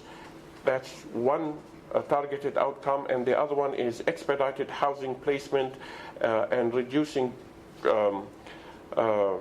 acute care use. I guess 3 outcomes, so I do apologize. Okay, so to accomplish that, there are some basic tenets that the HPAC, the Homeless Pact, has. One of them is that we have open access to care. We will not rely on scheduling. We will take any patient anytime when they walk into our clinic. Or, of course, that also means that we will go to their locations, wherever they are, and provide them services over there. I can tell you about the DC program. Our program here, we have a primary care physician who will literally go out with the social workers to identified areas where we have homeless people, 10 cities and so on, and we have a system of screening the homeless over there and determining on site who qualifies for care and who is not, by using laptops and air cards, and all that we need is a name and a social security number. We get a full history on them and what their need, whether they qualify for services, and if they do, we then go ahead and provide them with care on the spot. There are times, of course, whereby the needs go beyond just what can be done on the spot. Then we establish a relationship with them and then bring them over to a specialized center, i.e. the hospital or a clinic that's around, and take care of them over there. The other tenet is that we provide wraparound services, and we incorporate social determinants of health. We include housing. We include all of that in our treatment plan that we work with the patient. We truly do that. At least I can tell you that about DC, but I'm sure that's the case everywhere else. We also have job training if needed. We work with community services, community organizations who are available for the provision of services that we ourselves cannot provide, and there are lots of them, and I don't want to go over that, but one of the things that come up often is that the VA, by law or by statute, we're not allowed to give out money. We cannot give out money. So if you have a patient who needs a first rent to get into a housing, we cannot do first month rent. We cannot do that. So we need to work with our community partners who can actually make that step happen. We do intensive case management and care management with trying to look at predictors of health and relapse and intervene over there. And the last tenet is dedicated staff with specific skills and cultural competencies who really would know how to work with homeless veterans. So basically this is a complex model. What we're talking about is the middle column here, the homeless pact. So the previous step is the identification and the referral. And we work with people. I'll just give you an example. There is a gentleman who was a retired pilot who lives in Northern Virginia and whose mission in life now at this age is to go out there. He doesn't work for us. He does this out of his own money and pocket, who goes out there and look for homeless veterans, and he reports to us, and we go out with him. So, and he has identified many, not individuals, but encampments or areas where homeless people are, and we go out with him. So my point is, we don't just look for identification for the predictable referral sources, but we also use informal ways of reaching out and finding veterans. So what I'm talking about is the middle step, the intervention from a medical standpoint. So as these are the items that I mentioned earlier, and then of course from there we look at homeless stabilization, we look at medical care, psychiatric care, which is not in there, and so on. So this is just a map to show you where we are. We have current sites, which are in red, and we have expansion sites that are in green, so hopefully all of that will be completed by the end of this year. Now the sites are defined as essentially regular site and high priority site. And high priority site involves lots of determinants, including the availability of health care, not just the number of veterans, but also the availability of health care for homeless people and homeless veterans. That's an important one. Okay, so how do we determine that we're doing what we're supposed to be doing? Every month, each site gets a performance report. This performance here is from Providence, Rhode Island. I made an error earlier when I said Dr. O'Toole is in New Haven. He's actually in Providence.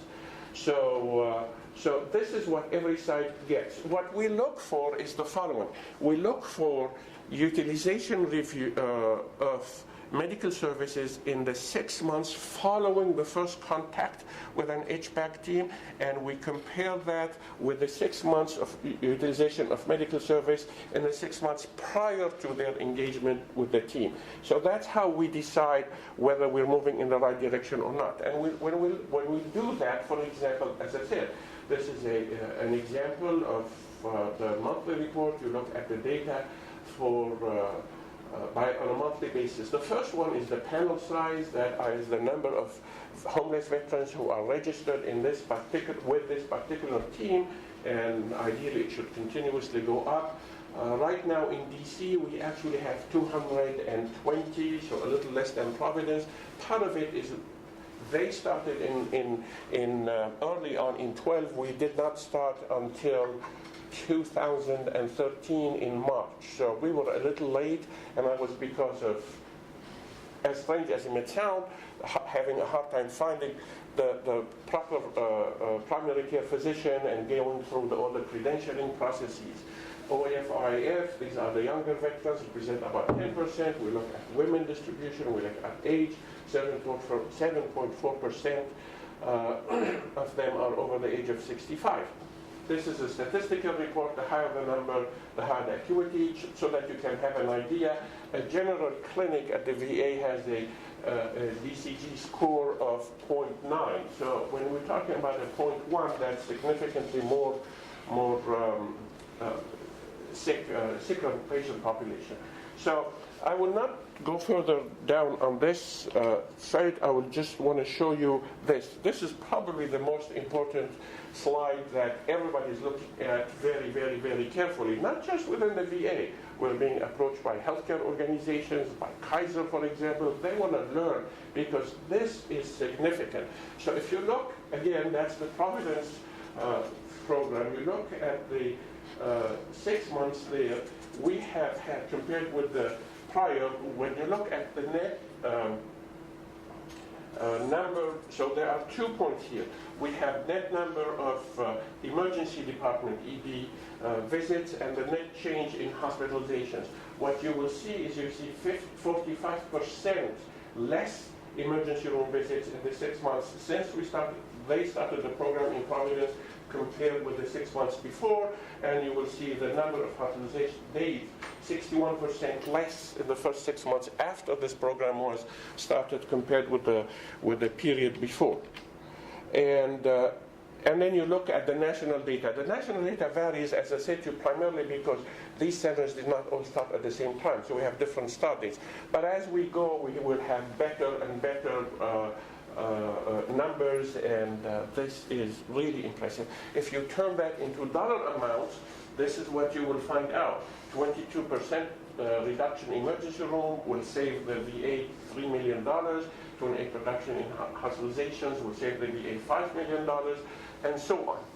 And when you look finally at the percentage of those who moved into stable housing within 6 months was 86%. And I have seen many of those patients.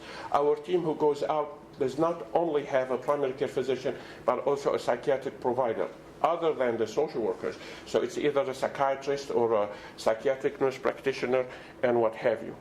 So factors associated with a net decrease in emergency room, it turns out what we look at is 5 or more primary care visits, 5 specialty visits. This is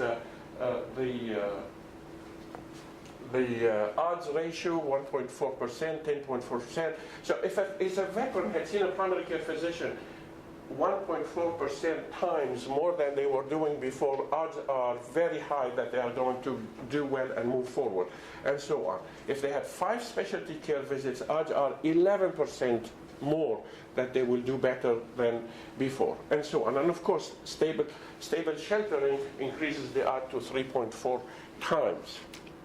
And okay, I will not go over these. I will stop now, and I'll be very happy to answer any of the questions later on. Thank you. Thank you so much. Our final presenter on the panel on federal initiatives is Bob Basarte from the Office of Public Health, VA Office of Public Health.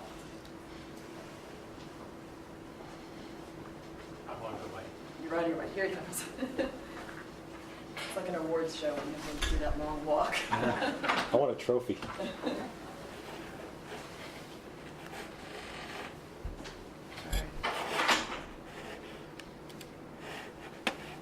Sorry, I believe I'm here.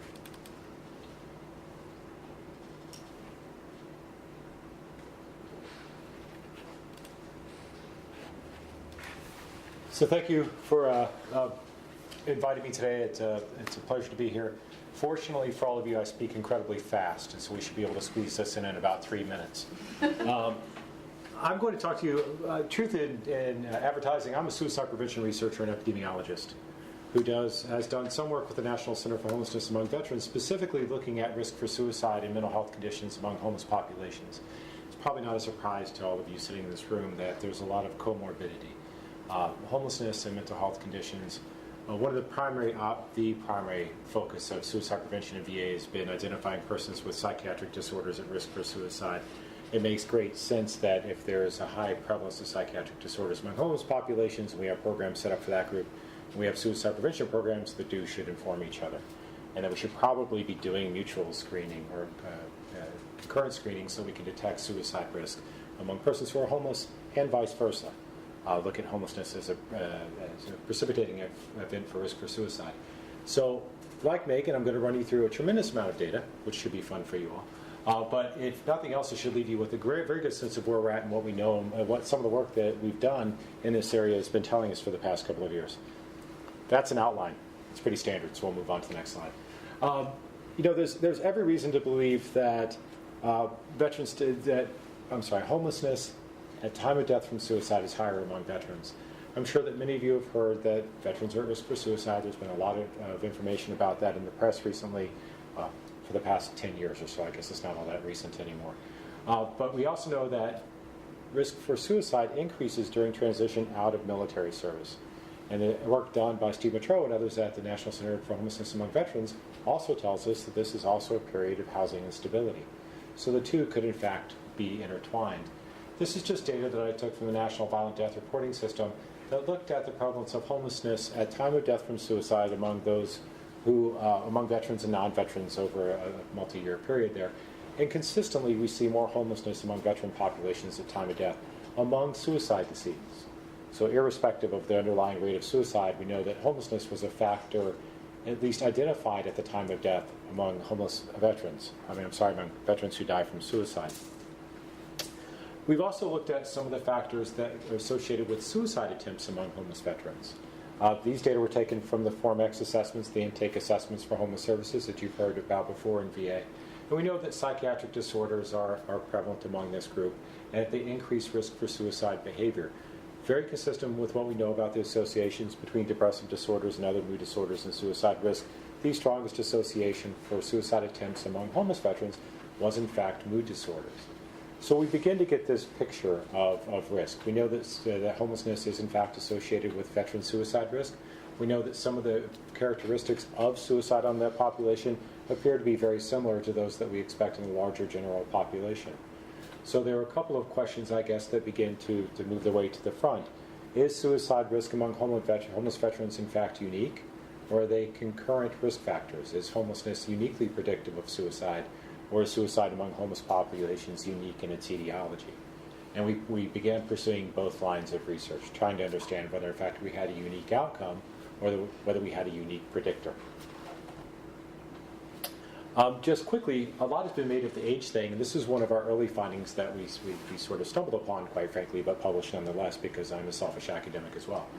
So the sort of lore in suicide that risk for suicide is distributed in a trimodal fashion.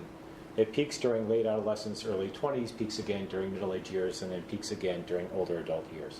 So at each of life's transition stages, not surprisingly, we see increases in suicide risk. In the top figure, you see suicide among those who receive services from the Veterans Health Administration, and it's bimodal because we don't serve adolescents. We do serve a lot of older adults and middle-aged adults. And you can see that, consistent with what we know about suicide risk in the general population, it peaks during middle-aged years and then again as persons begin to enter older adult years. This is a graph that you've probably seen in Megan's work, and it's the age at time of suicide among homeless veterans in VA. And as you can see, it's meaningfully different. There's a single peak. It peaks right around 48 years of age and then begins to decline, consistent with what we know about other causes of mortality. And in fact, that moving population immediately made me think about what your data show in the cohort effect. Now we have, again, evidence of unique etiology of suicide risk in this group, perhaps, probably reflective of the demographic characteristics of the group overall, but again, consistent with that on average, 20-year loss of life expectancy associated with homelessness. What's important about that to me as a mental health and suicide prevention researcher, it happens to be exactly the loss of life that's associated with the presence of a psychiatric disorder. So on average, those with psychiatric disorders live about 20 years less than those without psychiatric disorders.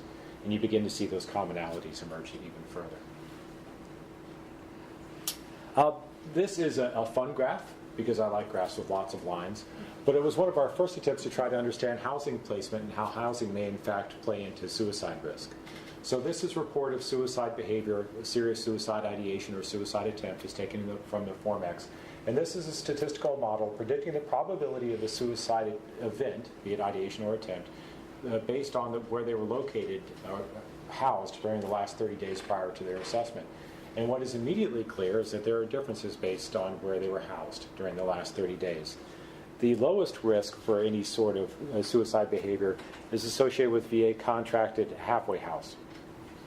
Very low, and you can see that the very highest risk is associated with temporary and unstable housing, such as a hotel. I can't tell you that those results in fact would be replicated in settings outside of VA. They may be unique to VA users. However, it does tell us something about the stability and characteristics of housing and how they influence risk during that time period, and how the suicide events themselves are responsive to environmental stimuli, something that's pretty well known as well. Going at a very rapid pace through a lot of the research, the very next question for us was, is homelessness a risk factor for suicide, or is in fact a co-occurring trait? And something interesting began to emerge. If you do univariate models and you try to measure the association between history of homelessness and risk of death from suicide, you'll find that a history of homelessness, usually within the last 12 months, increases risk of death from suicide by about 28%, 26 to 28%. To put that in context for you, history of depression increases it by about 40%. So it's a pretty robust finding between the two. The problem is, when you put it in multivariate models and you start considering other factors such as psychiatric diagnoses, that finding goes away. And homelessness actually flips. It's one of the few factors we've identified that inverts from a risk factor to a protective factor, meaning that either your statistical probability of death from suicide is significantly less than 1 if you have a history of homelessness after you control for psychiatric disorders. This gives us evidence of a mediating model. Something's actually in between homelessness and suicide risk and influencing that relationship. What we narrowed it down to was substance abuse disorders, specifically drug use, and major depression. Once you control those two factors, you include those two factors in the model, you completely eliminate the relationship between homelessness and suicide risk, and it goes from 1.26 to 0.79. So you're 21% less likely to die by suicide if you have homelessness alone.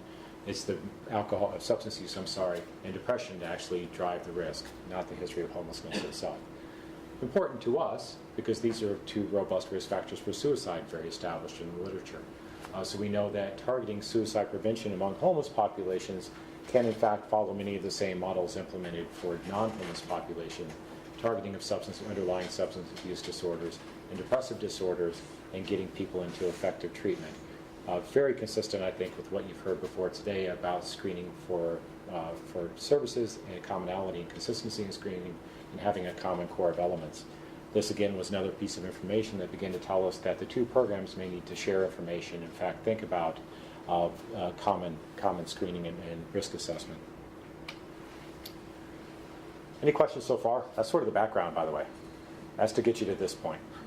So this point is just looking at, so we've kind of done the modeling of mortality. The nice part about VA, if you're an epidemiologist who does suicide prevention research, is that we have a lot of data. And one of the data sources we have is what we call the Suicide Prevention Applications Network, and it's a tracking system for reports of serious suicide behavior. It ranges anywhere from serious ideation to death, although admittedly we don't capture most deaths from suicide, and we capture an unknown percentage of all suicide attempts, but we do in fact capture those that have intensive case management and have that enhanced care package kicked into place. So we linked the two data sources to try to understand what we could about the characteristics of persons who were assessed for homelessness with Form X and persons who had attempted suicide as identified in the Suicide Prevention Applications Network. And there are a bunch of details, I suppose. But I guess the most important is the second from the last bullet that says 1,011 unique veterans were identified as having both a suicide event report and a homeless service assessment in FY12. So in this particular exercise, we linked it to the last year that we had complete data for both and electronic data on hand. And 89.91% of all homeless veterans were reported of suicide attempt were male. So that's not meaningfully different than what we know about suicide risk in general or homelessness in the VA population, where they're overwhelmingly male. We began to look just at some of the characteristics to see if there's anything meaningfully different.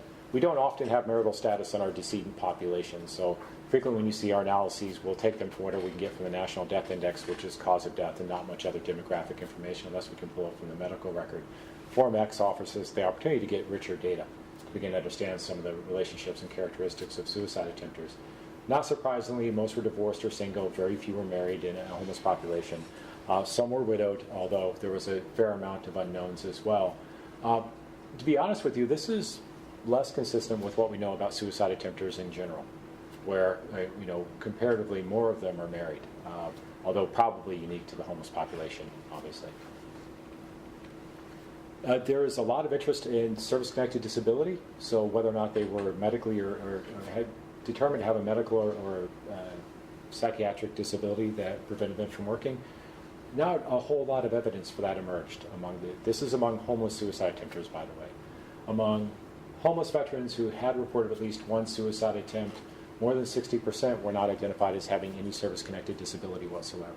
That does not mean, by the way, that they do not have a disability or some other condition that would impede their ability to otherwise secure housing, but it wasn't identified and wasn't being compensated for by the Department of Veterans Affairs. Age is pretty consistent with what we know. You see that peak between 50 and 59 years of age. By the way, that's not different than VA overall. On average, it's not different than what we know about veteran suicide overall. On average, the age of a veteran suicide decedent is about 58 years. So this is pretty consistent. You would expect them to be clustered within the 50 to 59 age category. And the younger veterans probably representing that OEF population. That's that second wave of the cohorts coming through.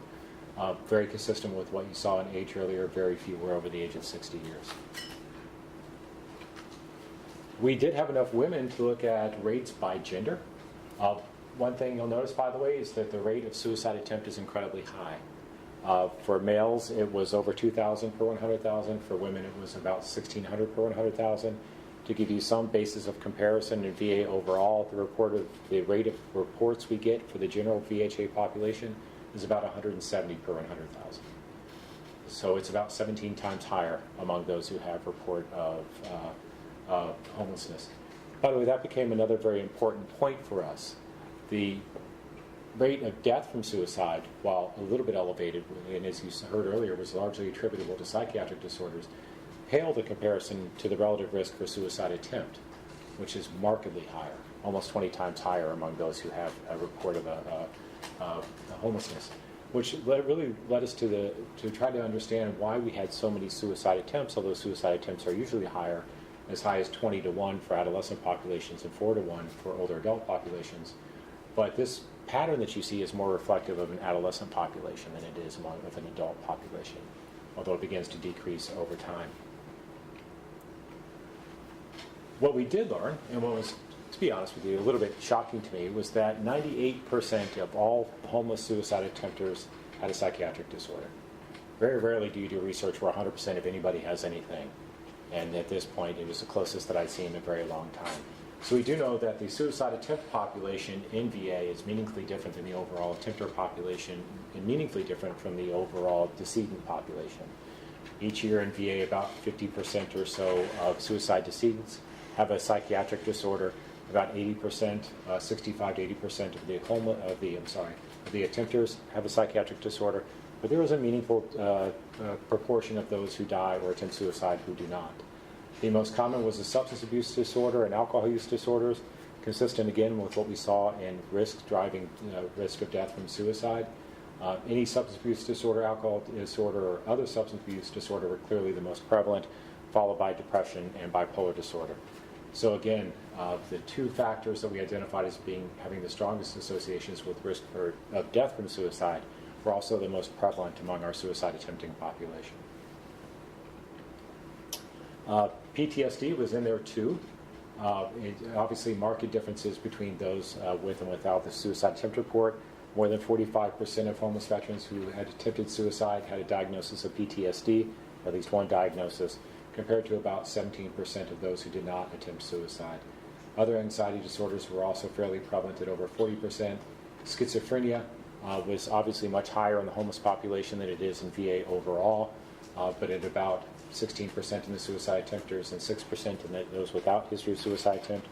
By comparison, about 2 to 3% of VA service population has been diagnosed with schizophrenia.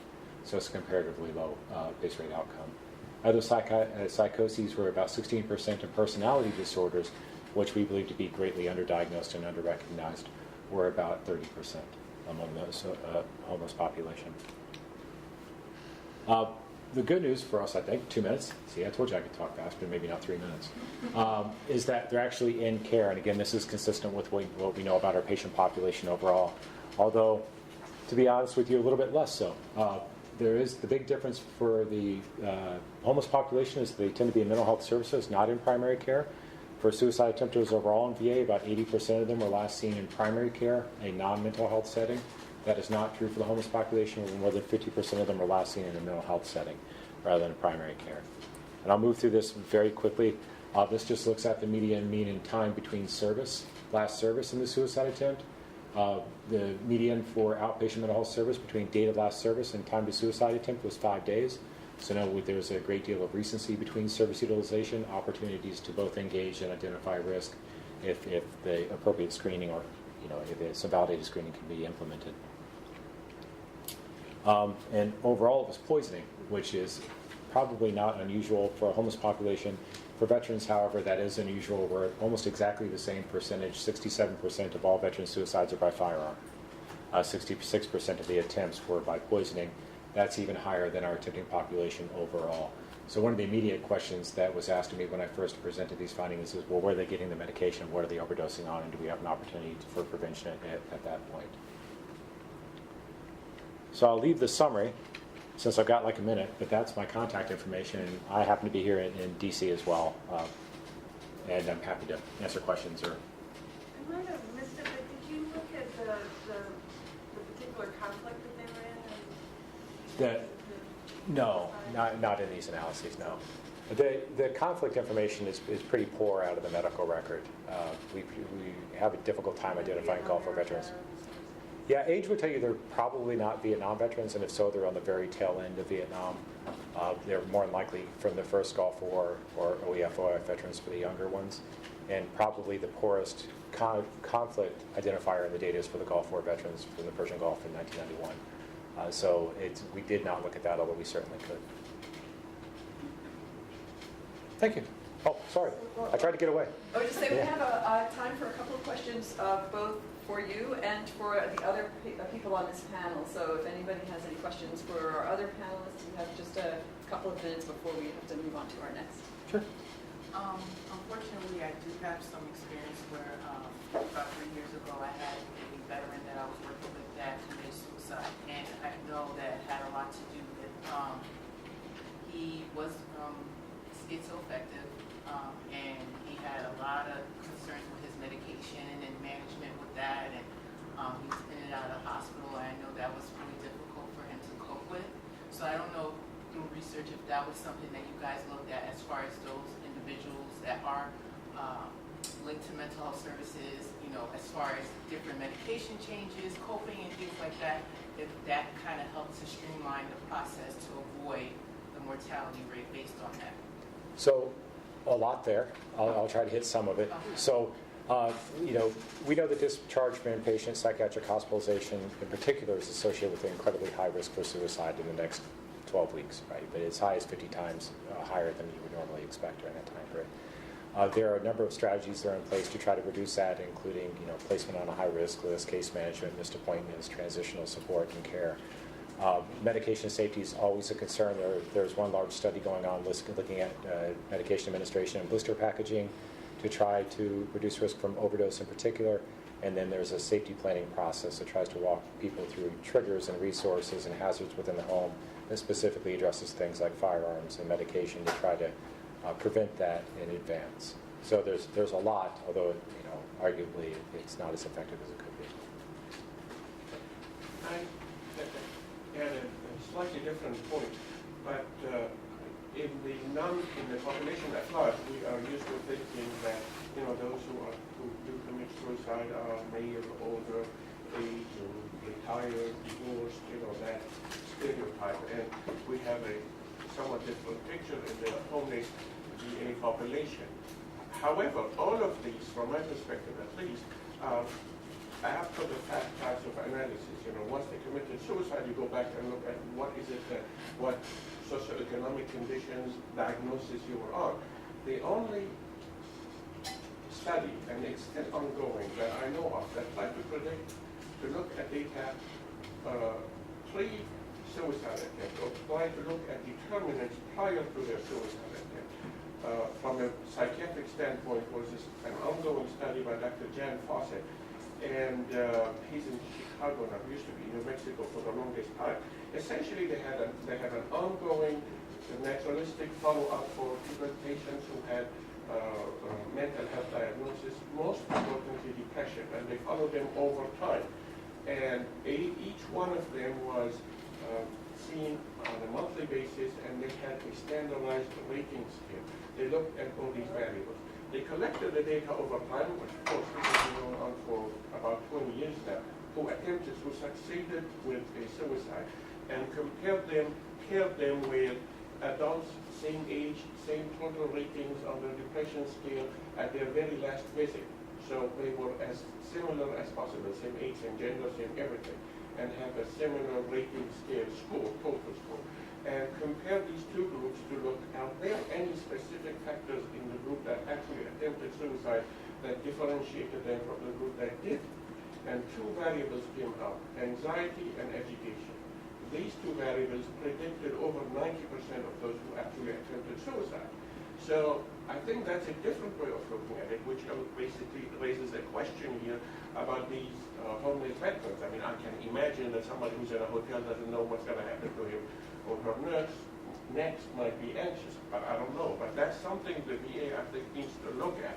And one of the problems, even though we have a wealth of data in our medical record system, is that it is not, the medical part of it, other than the demographic part, relies heavily on free text as opposed to on buttons that you pick. So if I write in my note that patient was anxious, you as a researcher will not be able to know that patient was anxious because there's no button for me to push anxious or anxiety or education. And that's a major flaw, in my opinion, as both a practitioner and a researcher in the VA medical records system. So a couple things that I just have to address because I don't think there's wide knowledge of it, but I think they're important. So the second point about free text, recognize limitation, I believe it's on its way to being overcome. It's certainly overcome. There are free text analytic tools. We certainly employ large contractors to pull the free text for us. I can tell you it's being done for suicide prevention right now. Your question about nobody's predicting suicide's actually not accurate any longer. So there was a large $50 million study funded by NIMH and Army called the STARS Project. They're looking at predictors of suicide, not post hoc, but trying to understand who's sitting in the room right now is at risk for suicide. VA has replicated that study and validated the model and is in fact working towards implementing it with clinician notification now. So by using available clinical administrative data, we're able to achieve a risk concentration over 150 times higher than the baseline rate of suicide for the overall VA population. So that group that is at imminent, very, very, very high risk for suicide. And that's predictive forward-looking, not retrospective. I do apologize. Yeah. I didn't mean that it's not being done. No, it's been. I don't know if it's being. Yeah, no, it's very difficult to do, and it's been a big gap in our data for a very long time, our knowledge for a very long time. But I think finally people are being able to pull together all these complex data systems in a way that allows it. But it's taken a long time to pull the data systems together. Not a criticism, just an FYI. No, Yeah. that's wonderful. Yeah, and I know. I mean, we've learned a lot from the recent advances in data mining and Yeah. looking at, I mean, that's really what's helping us a lot. But I'm very familiar with the new software that's going to Yeah, it's good stuff. that's going to be updated. I'm going to move. Okay, Thank well, you. thank you. I'm going to let that be the last word for now so we can move ahead and still stay on schedule. What we have right now, I'd like us to take just a brief, since we had a longer coffee break earlier, take a quick bathroom/coffee break, and we'll reconvene in just a few minutes. And anybody who's on the final panel that needs to load a presentation, please come on down and I'll get you loaded up there. All right, thanks for hanging in there to the end. We are now about to begin our third and final panel, and this will be focusing, although our last presentation was a good transition, which was sort of VA data, but very much an academic research project approach. But this panel will have some academic and research perspectives, and our chair will be Kate Dessler, who's a professor in the School of Policy, Government, and International Affairs. So. Thank you all to the Endurance Prize winners who are still here. Good afternoon, everyone. The first paper I'd like to, or the first folks I'd like to welcome up here are Kim Bullock and Beverly Jackson, who come to us from the Georgetown School of Medicine, speaking to us about life at the margins of homelessness and teaching students about resiliency and working poor. Thank you very much. Thank you. This is always exciting. I enjoy both Dr. Jackson and I enjoy coming because it gives us an opportunity to get out of academia in one sense, hiding behind sort of all of that ivy tower, and move into, I think, a more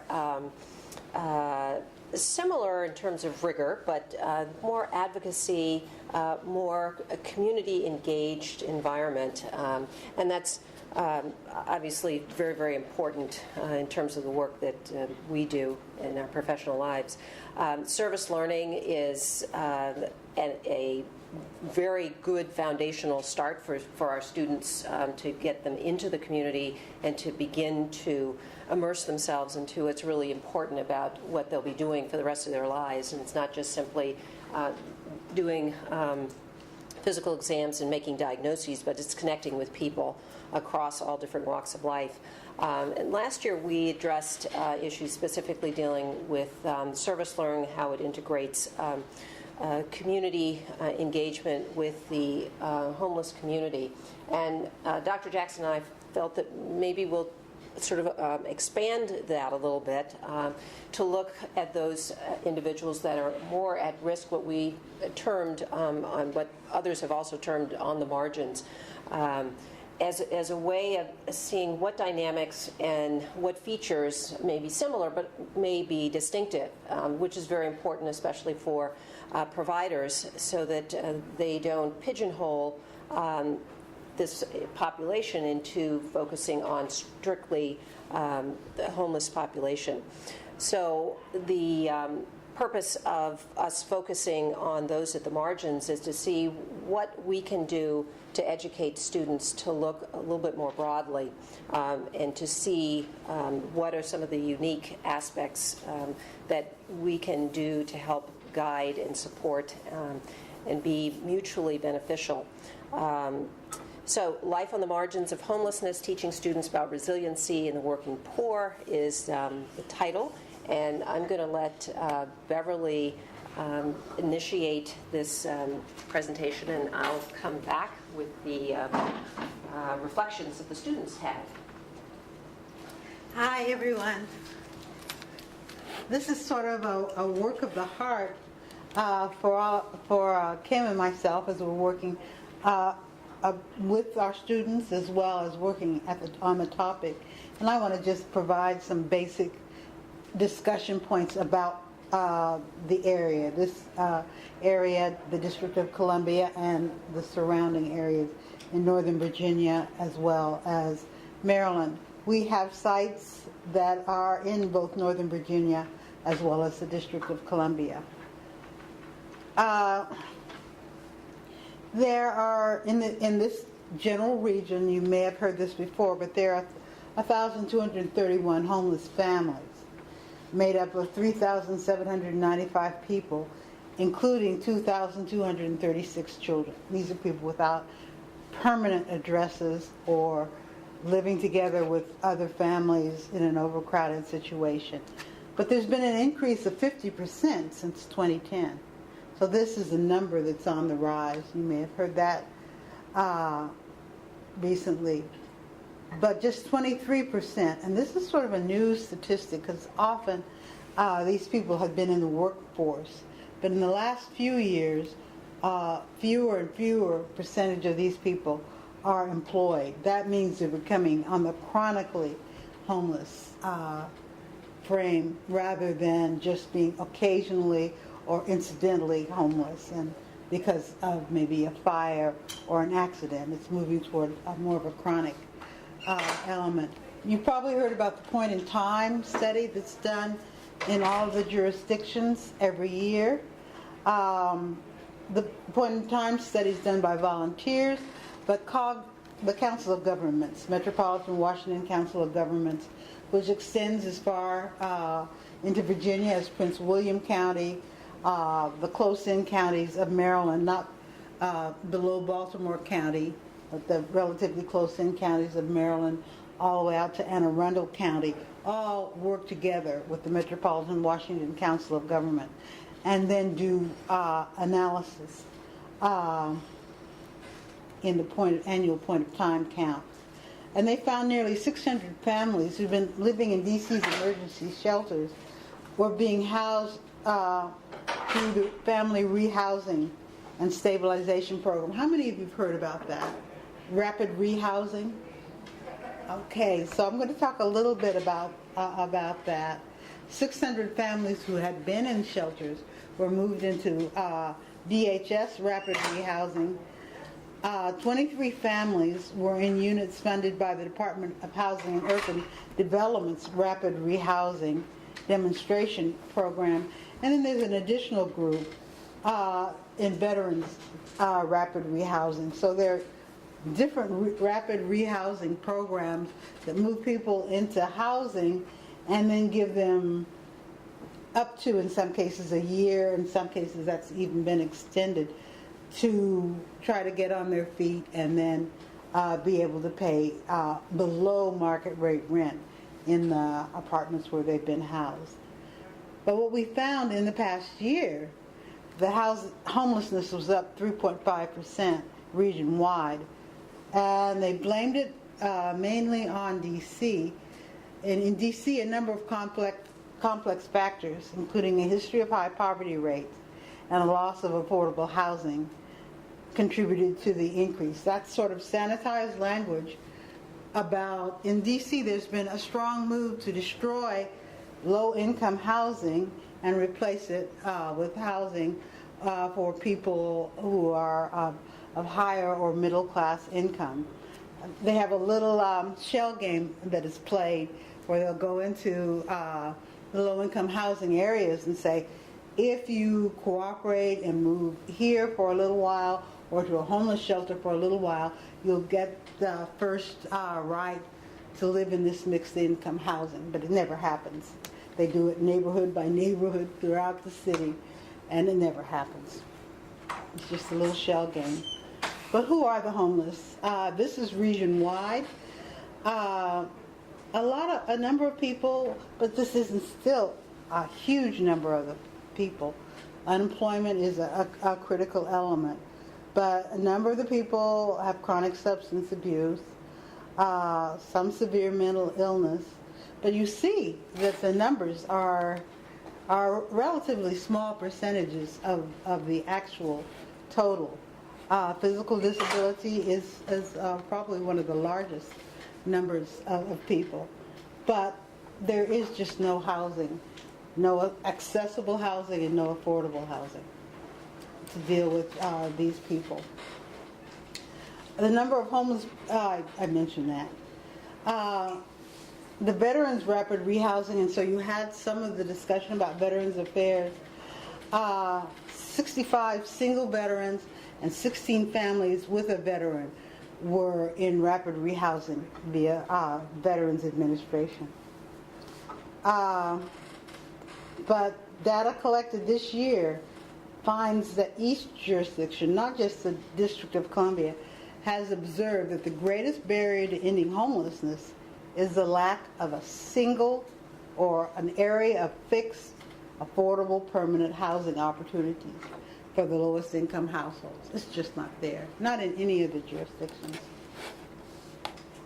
Our service learning community sites were all over the areas, from Arlington Street People's Assistance Network, my sister's place, McKenna Center, Georgetown Ministry Center, which is in a variety of sites in the District of Columbia, in most of the wards, 5, 6, 7, and 8 in the District of Columbia.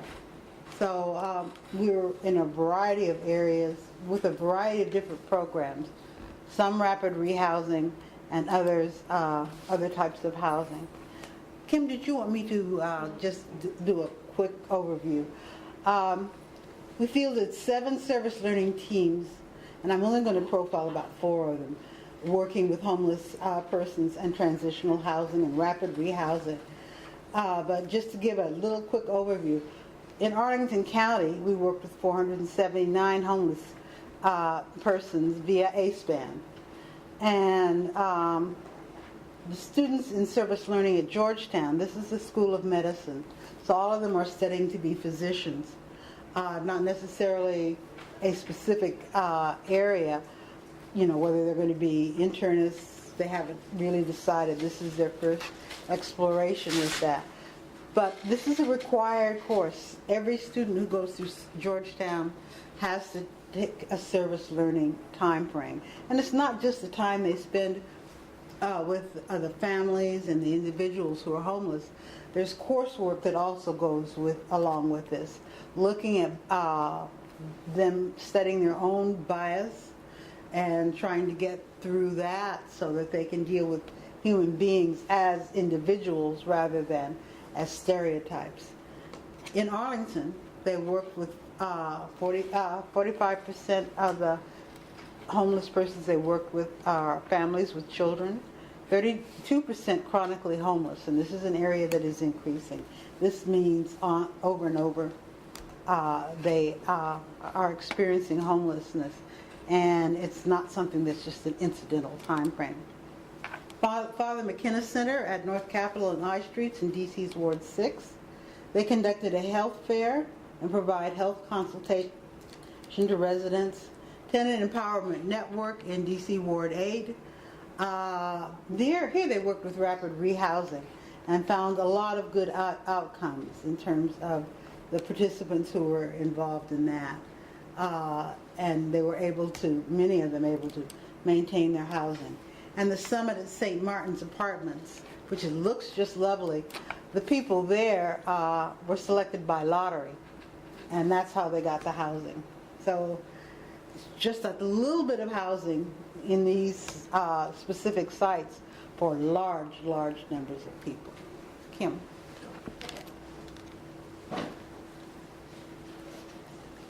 Let me see, just moving this forward. Just click.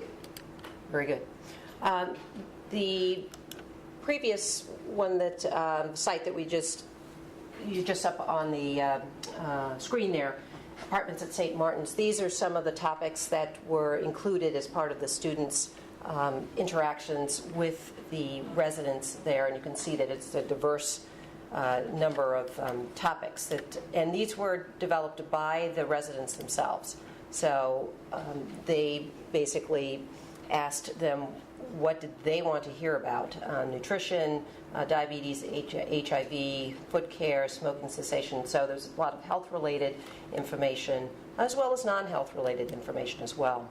I think the core here is what did the students and the faculty actually gain from this experience, and what I did was divide this up between faculty and students and then the residents themselves. And this is from 3 of the different sites that we worked at.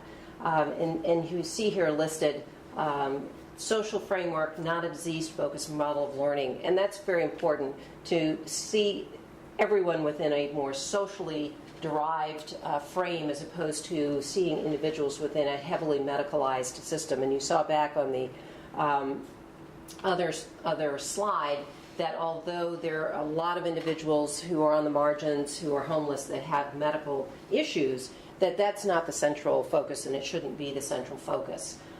Diversity versus monolithic, listening to the stories of the individuals really makes the most power and the most change.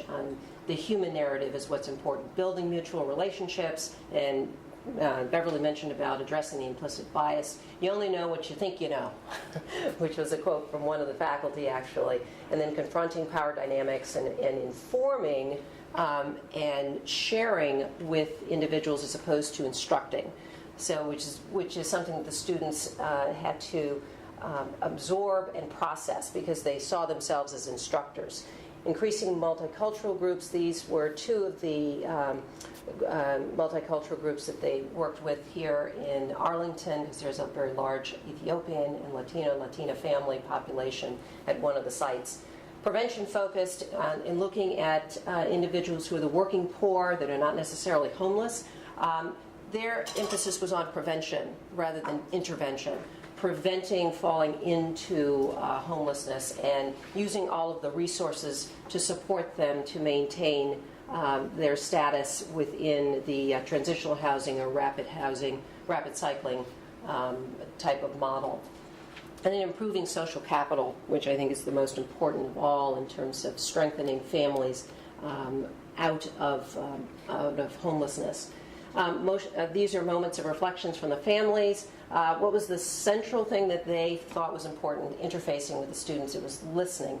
It wasn't anything else. It wasn't what they learned. It was having the students listen to their life stories. It was interesting that this sort of correlated with what the faculty and students felt. Validating their humanity, communicating with them along humanistic grounds, and providing them with hope. And seeing themselves both sort of struggling in the same issues, because many of the students starting out as first year medical students didn't see themselves within a power structure, and neither do the families. So there was actually a sense of hopefulness for both groups. Relationship building, they saw the students as an opportunity to build relationships and increase their awareness about their own health. Confidence and skill building and self-efficacy were some of the things that they came away with.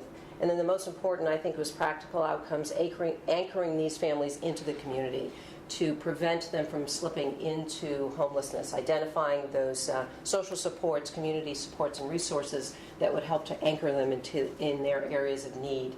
So health prevention and health promotion, those are the different elements there. And then finally, is this moving ahead? No. This is everyone is a winner. By looking at families and individuals, learning the importance of self-advocacy, strengthening and empowering and activating themselves to the needs that they need to resolve, as opposed to having a fix-it attitude, which is what the students initially came with. And students learning about the living conditions of the families so that they could be empowered in the future.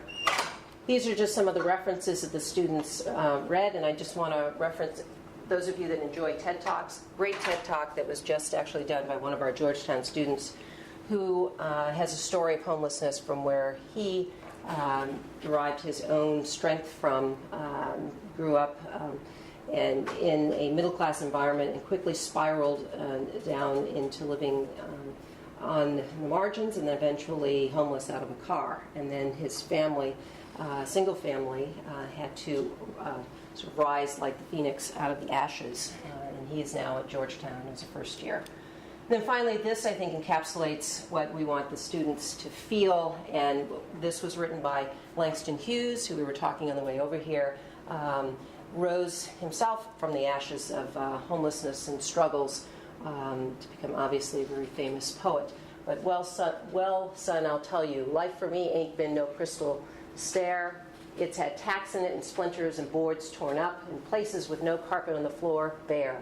But all the time, I's been a climbing on and reaching landings and turning corners and sometimes going in the dark where there ain't been no light. So boy, don't you turn back. Don't you set down on the steps, 'cause you finds it's kind of hard. Don't you fall now, for I's still going, honey. I's still climbing, and life for me ain't been no crystal stair. Thank you.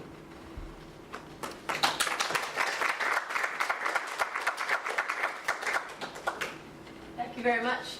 Next we have Marianne Moser-Jones, who's a historian coming to us from the Maryland School of Public Health. The title of her talk is An Enduring Silence, Race, Racism, and Homelessness in Historical. Okay. Thank you all for staying. Pull this up. Okay. All right. So I want to talk today about something that's maybe I don't have the right to talk about, but I'm an academic and we talk about the things that nobody else can talk about, maybe, that people who work for government agencies or have, political constraints don't talk about. I chose this photo to go with my talk because there's sort of this sense of this almost, you don't know the ethnicity of this woman, the race, the ethnicity of this woman. In fact, you don't know that it's a woman except that it's a Jim Hubbard photograph from the 1980s. He was a photographer who took a lot of photos of homelessness in the 1980s. And it's sort of, the idea of when someone becomes homeless, all of these other aspects of identity in the way we've constructed homelessness sort of all disappear into the identity of the homeless person. As the chair mentioned, I'm a historian. I'm a social historian of the 20th century. I look at, one of the things I'm looking at is the response to homelessness, to contemporary homelessness, which the homelessness that began in the 70s, not old Skid Row or tramps and hobos homelessness. And looking at it with a historical lens and a policy lens. So if you look at the issue of race and homelessness, in the annual homelessness assessment, the AHAR report to Congress, you have to dig deep into Volume 2, and in fact, Volume 2 for 2013 couldn't even find it yet. And you'll find that in fact, African Americans or Black Americans, and I'm going to just use the term Black Americans to encompass people of immigrant background as well as people who were born here, are greatly overrepresented among the sheltered homeless population. So whereas Black Americans represent 12% or 12.5% of the general population, Black Americans represent somewhere around 36 to 39% of the sheltered homeless population over the past few years. And this has been an enduring phenomenon since the 1980s, since enumeration began in the 1980s. And yet there's very little research on this. And so I wonder, well, why? Why is this absent? In fact, if you look at the National Alliance to End Homelessness, State of Homelessness annual reports, they're very, widely used, well-regarded reports. The word race or ethnicity or African American or white is not used, although you'll see that the representation, the visual representations are otherwise. In fact, the main way that people are categorized, and if we think of race, we're not thinking of obviously a biological category. It's a social category, and it's something that we, as a society, that's a historical category. It was a legal category. So that's not the kind of categories that are used with categorizing people who are homeless. We use sheltered versus unsheltered. We use families versus individuals. We use chronic versus non-chronic, veteran, non-veteran, etc.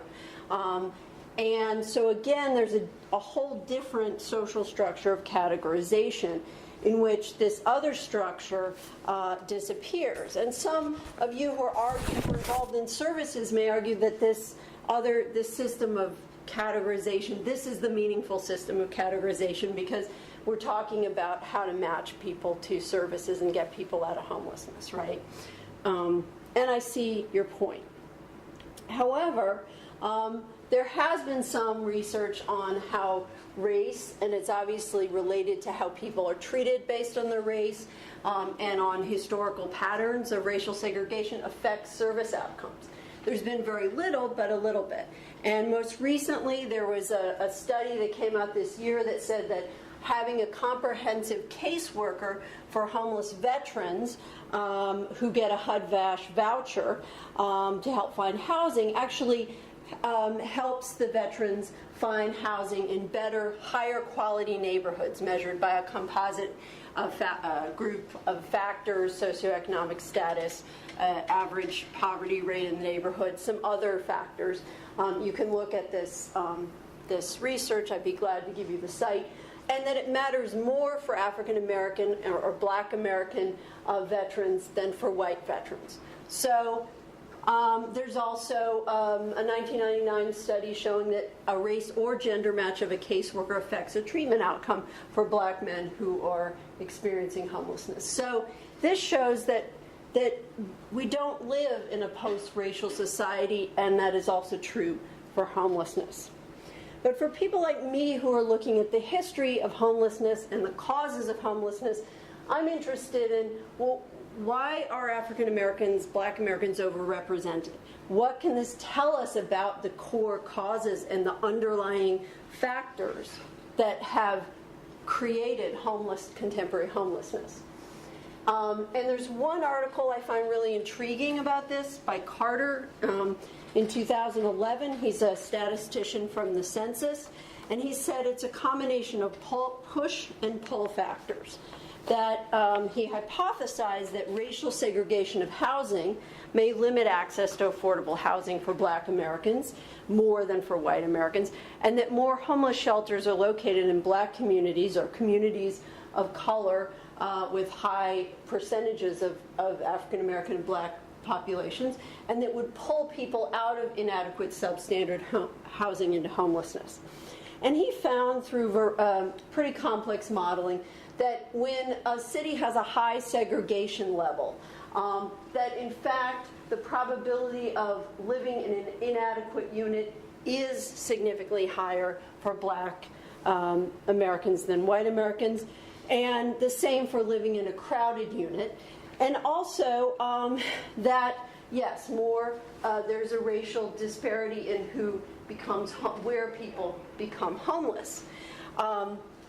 So what I can offer is a historical explanation for this. And by the way, when I talk about segregation, people often think about legal segregation, but Jim Crow segregation. I'm not talking about that. I'm talking about what we call de facto segregation.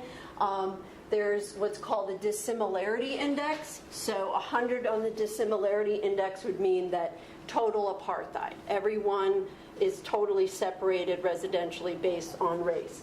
And you see that all the cities that have really high indices are northern cities. So Birmingham, Alabama is number 15, but all the top ones, New York, Milwaukee, Chicago, Newark, Buffalo, Cleveland, they're all northern cities. So we're talking about de facto northern urban segregation. So why is this the case? Well, historically, there are factors that really explain this. And that how segregation could happen could be highest in northern cities. After World War II, there was the GI Bill passed. You had 16 million returning veterans. There was a terror among policymakers that we returned to the Great Depression with this influx of workers. And so the GI Bill was passed, which offered free education and cheap mortgages for qualified veterans, especially the free education.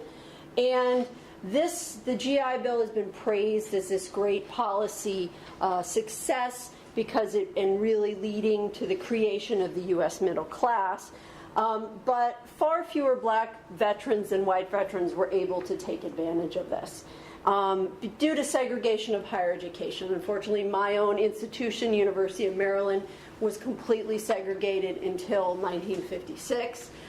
In Virginia, you had some similar things, and that in this, among black veterans born in the South, which was the majority of black veterans, there was no gain from the GI Bill. And economists, one group of economists have shown this, that while black vets born in the North and white veterans did benefit significantly, those born in the South did not gain because there were too few institutions of higher education available to them. They had been prevented from education before going into the Army. And so this bill, which is hailed as creating this middle class, actually widened the gap between black and white in terms of opportunity. More importantly, I would say, it widened the geographic gap. That these, this also policy hailed as wonderful of federally subsidized loans for veterans. Here's Levittown, one of the biggest subdivisions created in Long Island and Pennsylvania. No cash required from veterans, $67 a month. Great. It wasn't just housing, it was a community with good education, recreation, safe and clean suburbs. There were racially restrictive covenants saying that no black families could move in. So, and this was widespread throughout northern cities. So black veterans were kept out of the suburbs, kept out of education, and this widened both educational gap and the gap in terms of housing, and significantly the wealth gap, because this was a huge wealth creation program for white Americans, because people would buy their house in 1950, sell it in 20 years later for much more money, pass on that wealth to their kids who did the same thing, right? So many in black Americans remained in the central city with dilapidated housing and fewer services. Additionally, you had urban renewal. This is Pruitt-Igoe, the most infamous urban renewal project in my hometown of St. Louis. It was knocked down in 1969, and basically it was urban destruction. You have, the sad thing is you have, the church is remaining. The only thing that's remaining that they left is the church. But they destroy a community and build this prison-like housing, and of course it didn't work. And meanwhile, you have white flight to the suburbs, and you also start to have black flight, so what Du Bois called the talented 10th, start to fly out of the suburbs, so the community leaders, doctors, and lawyers, and business owners. So you have post-civil rights era segregation, and so you have many people left behind in inner city dilapidated rental housing. There's no incentive for landlords to maintain this affordable housing. So what if the housing becomes uninhabitable?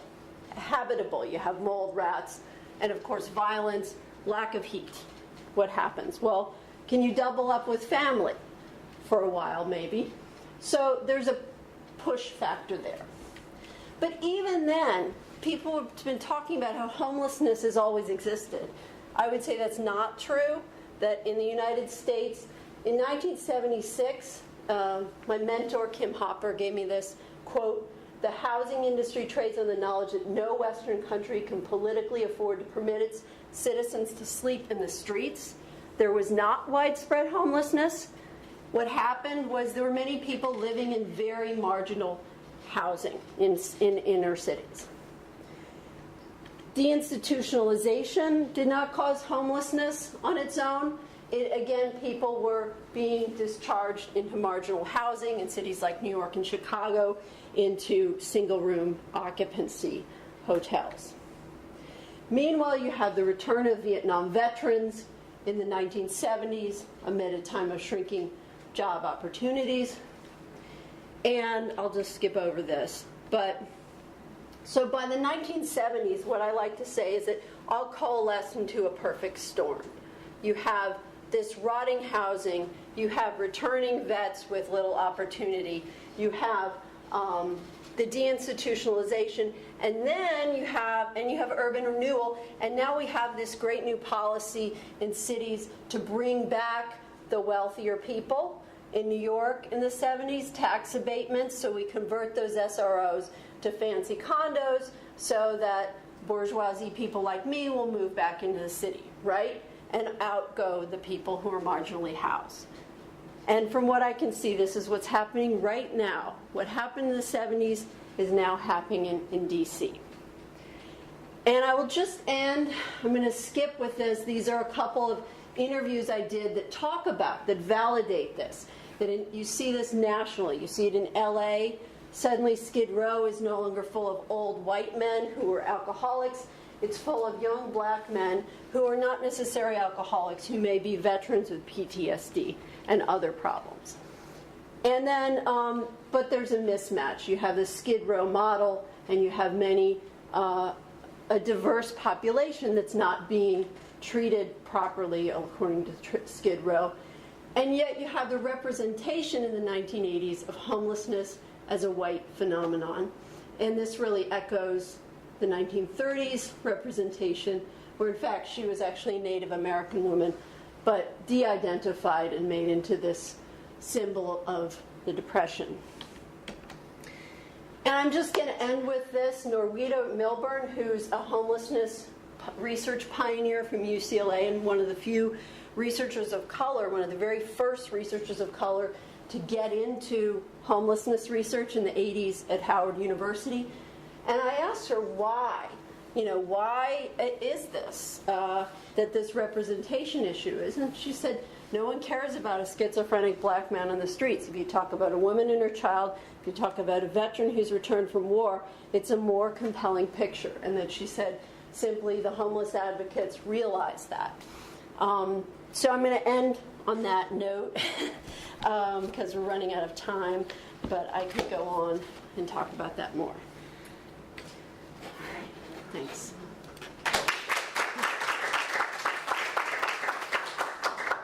Thank you. And to wrap things up, we have Paul Gorski from our very own George Mason, but coming down I-66 from the teaching at Center College. His title of his talk is Beyond Blankets and Soup, Mobilizing to Eliminate, Not Just Mitigate, Poverty and Homelessness. Good afternoon, everyone. Good afternoon, everyone. Good afternoon. All right. So, I don't know if I should apologize ahead of time, but I have a really hard time standing still when I'm talking. I need to flail my arms. And I come out of an activist tradition more than an academic tradition, and so it's hard for me to sit still. I think I might have changed the title from the one you just named. But I really appreciate both of the presenters who went before me. In some ways, I feel like these presentations could have provided a big context in some ways at the very beginning as easily as at the end. And I do think it's really critical to talk about poverty and homelessness intersectionally across issues like race. My own work kind of cuts across race and class and heterosexism and sexism and all these sorts of things. And sometimes I find that when I go to do something about class, there are some people, and particularly white people, who are just thankful we're not talking about race for once. And so I think it's really important as poverty and the disproportionate number of people of color who experience poverty is racism. There's no way to pull these things apart. And I think we need to talk about them like that. So just to start as a reflection, I do a lot of work in schools and looking at educational policy issues. And to write a book that I recently wrote, reviewing the research from about the last 30 years about what drives education policy when it comes to low-income students and addressing what people call the achievement gap, which is really an opportunity gap, not an achievement gap. And sometimes the language itself drives the policy. And what I found was pretty astounding, and it sort of changed the way that I do this work. What I found was that the best predictor of how well schools will do educating low-income youth is what the adults at the school think is the answer to that question. If they think that people are in poverty because people are deficient and broken and that they themselves are intellectually inferior, morally inferior, and that sort of thing, then They can't have that in their mind and have high expectations for low-income students in their mind at the same time. And what's really interesting, again, I think this was really nicely from what the last presenters have talked about, is that the answer to this question in the mass consciousness in the U.S. changed around the mid-1970s. If you go before that, there was a chunk of time where most people in the U.S. believed that poverty existed because of an unequal distribution of opportunity. So because of structural conditions that, and in a capitalist nation, because some people profit off of the existence of poverty, keeps wages down, and et cetera. Around the mid-1970s, which is also, I think, not randomly, about when the sort of initial seeds of neoliberalism were born, and Reagan was running his first time running for president, his unsuccessful initial bid, and his popularization of the term welfare queen.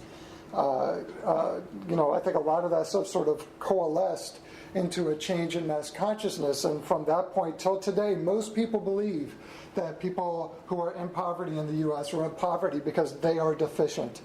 And that drives, I think, a lot of the policy debate and policy, the strategies policy strategies that people try to use to address poverty. I think there's a very purposeful socialization of the U.S. public to lead us to believe that we solve poverty by fixing people who are in poverty rather than by fixing the conditions that necessitate and sustain poverty. And so, I try to sort of restate that kind of reflection as thinking about what are the systems and structures that ensure that poverty persists. And I think if we can't get to the answer to that question, then all we're going to be doing is dealing with symptoms. We're going to be dealing with homelessness because poverty exists. We're going to be dealing with hunger because poverty exists. And I think we're in this cycle of dealing with symptoms of something that's much bigger, and that we're trained to do that rather than looking up the power continuum and saying, holy smokes, how is all that wealth being concentrated? How were we all told that arranging our economy this way was going to create this trickle-down effect, when really what is created is a trickle-up effect? And how does that relate to growing numbers of people in poverty, as well as homelessness, and of course to whose benefit? And one of the reasons that I find this is so hard, so a lot of my work is working with community organizations, Catholic Charities, United Way, whoever, also schools, who think of themselves as doing work related to poverty.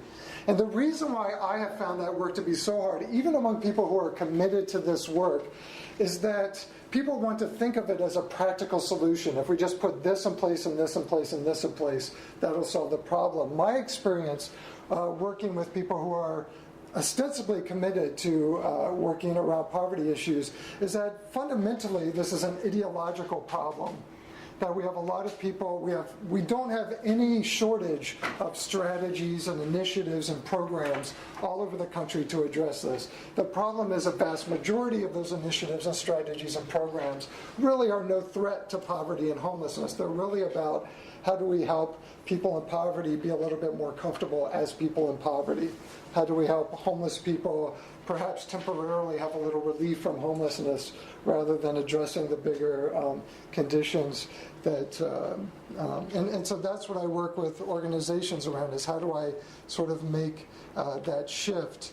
And I think part of in the activist world, we talk about a continuum of actions that start with mitigative actions and that go to transformative actions. Mitigative actions are things like that most students do on college campuses. We're going to go hand out blankets to homeless people. We're going to work, volunteer in a food kitchen. Maybe somewhere in the middle of that is providing temporary housing.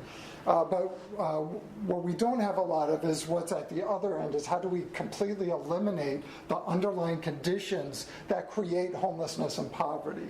So again, we're responding. And with my students, I always talk about the two parables and how people are kind of always, most people really connect with the starfish parable about the kid who's on the beach and all these starfish have been washed ashore, and the kid's picking up the starfish one by one and throwing them back in the ocean, and somebody says, you know, there are thousands of starfish, you're not really making a difference. And the kid says, well, I'm making a difference to this one, and throws it back. And it's like, oh, I'm getting choked up just telling the story.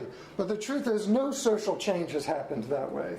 Well, I think we're socialized to believe that, I don't know if y'all are familiar, like with the Bridges Out of Poverty or the Circles program, where the idea is that we'll raise people out of poverty one by one. And people are really, thank you, people are, I think, kind of inspired by that. The problem, of course, is social change doesn't happen that way. So I talk about the other parable of the community and the babies, where there's the baby floating down the river, and someone goes out and grabs the baby, the basket with the baby, and brings it on shore, and another minute later another baby's floating down the river, and the person's going, does that a few times, and a crowd's gathering, and everyone is going out and pulling babies out of the river, and suddenly, and I think that is sort of what happens with a lot of social movements in the U.S., but especially around poverty and homelessness. And then all of a sudden somebody was like, you know, I'm going to go upriver and find out how all these babies are ending up in the river. And I think that's the piece that is too often missing. Not that we don't, and again, it's not that we don't want to do the mitigative things. We don't want people who are homelessness or people who are in poverty to freeze to death or starve to death while the revolution happens, while they're waiting for the revolution. The problem is there's far too much energy going into the revolution, right? Because people want to see this immediate, you know, I can, you know, want to see an immediate response, and the revolution is not going to be immediate response. And so I think, to me, the bottom line is, do I advocate for policies that are about fixing marginalized people or about providing some subsistence level of service to marginalized people, or do I advocate for policies that are about fixing the conditions that marginalize people? And I think that's the shift, that's the hard shift that a lot of organizations doing this work have to try to make. This is my grandma. I just have to throw a picture of her into every presentation I do. But this is how I started developing a consciousness around that. My mom's family is Appalachian coal miners. And so just kind of seeing how people were responding to them and the kind of services that basically guaranteed that they would stay poor, or that poverty would still be a tremendous problem in that region of the country. But how do we help them live a subsistence life so we can all feel better that at least nobody is starving to death? These are all things people have talked about.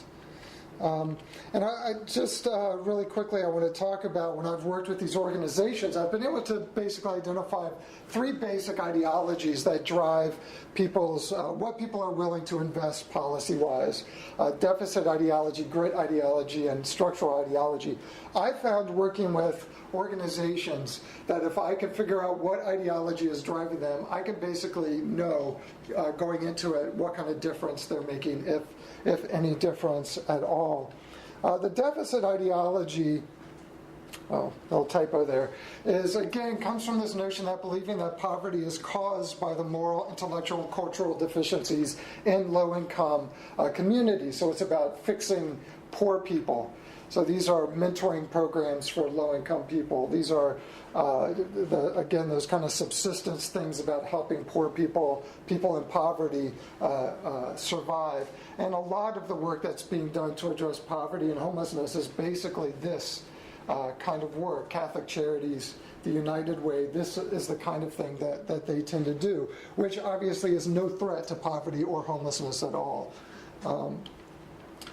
The sort of new kid on the block around poverty ideology is what's called the grit ideology. Grit ideology kind of recognizes that people in poverty have a lot to overcome in order to succeed. And but grit ideology is about acknowledging that, but saying what we need to do, rather than addressing those barriers, is to give people in poverty the skills to overcome the barriers. And it's interesting, too, if anyone else here does work around racial justice as well, these are the same ideologies that drive conversations about around race as well.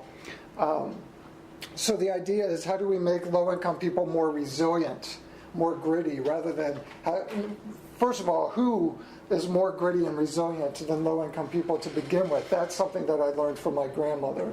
So, but rather than addressing the issues that people have to overcome, like lack of access to healthy food, lack of access to affordable housing, and what I think is the major thing, lack of access to living wage work.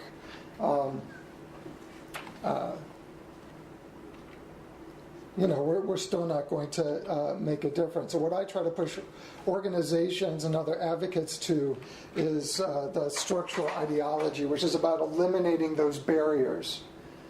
And I work with my students. It's really interesting on a college campus because there are 10 canned food drives going on all the time.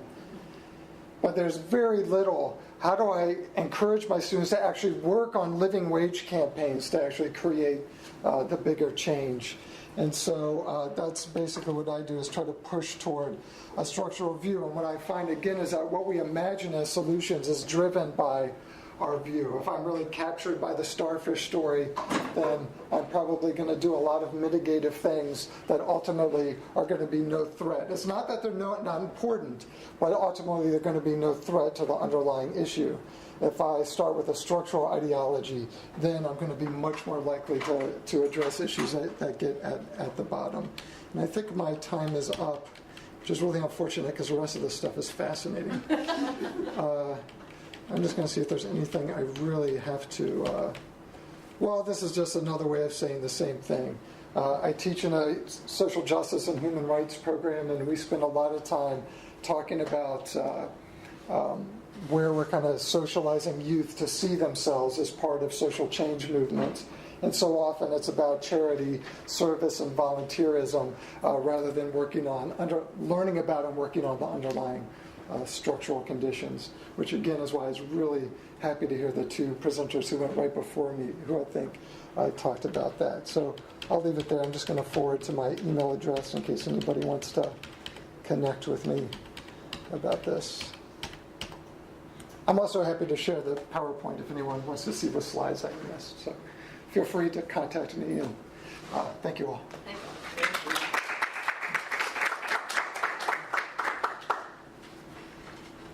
We are at that 4 o'clock point, but are there any questions for these last minutes? Yes.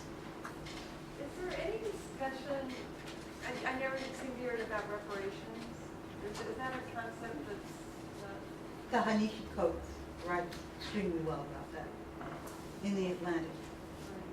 Is it developed or... It's an extremely well-developed historical perspective but looking in at terms that. of being able to use it as a tool?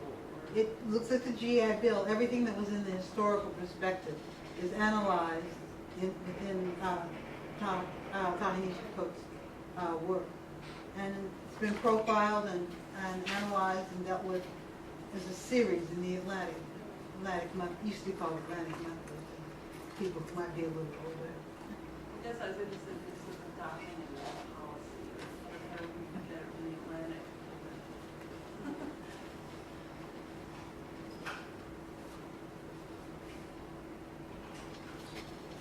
Hi, I have a question maybe Marion and Paul might be able to speak to, but I think something that sort of troubles me or makes me a little concerned is that we've sort of segregated out homeless populations so that you have the veterans and the families and then the others. And, you know, we had a whole panel pretty much on veteran homelessness, and obviously it's a big concern, but I fear that we're going after this low-hanging fruit, and that ends up having the unintentional effect of sort of creating a paradigm that makes the individual with chronic homelessness or the less sympathetic person and maybe less deserving of, intervention or that as an issue to address. And I wonder if you could tell me if I'm being cynical to be cynical, or what you think about that, or I Not don't cynical enough. know. Well, I think that word undeserving is really important because that's part of the socialization that happens more broadly, and that was the whole strategy behind Reagan's welfare plan. That's what ultimately justified the piece of neoliberalism, which is taking resources that were once protected and things that were very purposely public goods, and like what's happening in public education, including higher ed right now, which is the privatization of that. And part of that is justified through the notion of the undeserving form. But I agree with you. I think all of these issues are intersectional, and I was really bothered by that one of the slide that you showed about where the sort of justification for addressing the low-hanging fruit is that people would respond to that. Well, I see that as strategy, but I also see that as a problem that needs to be addressed. And the intersectionality between poverty and racism.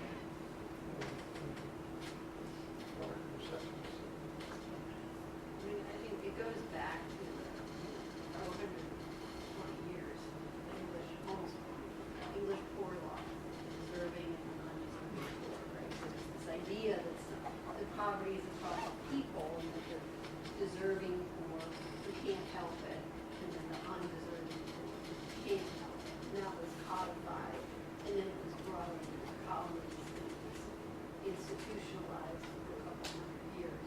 And then Reagan brought it back, and he talked about the homeless by choice, you know, who were like undeserving because they chose to be on the street. He specifically said that. And it was in the administration policy in the 80s. But I think, I mean, I don't want to disparage the campaign to end veteran homelessness. Right.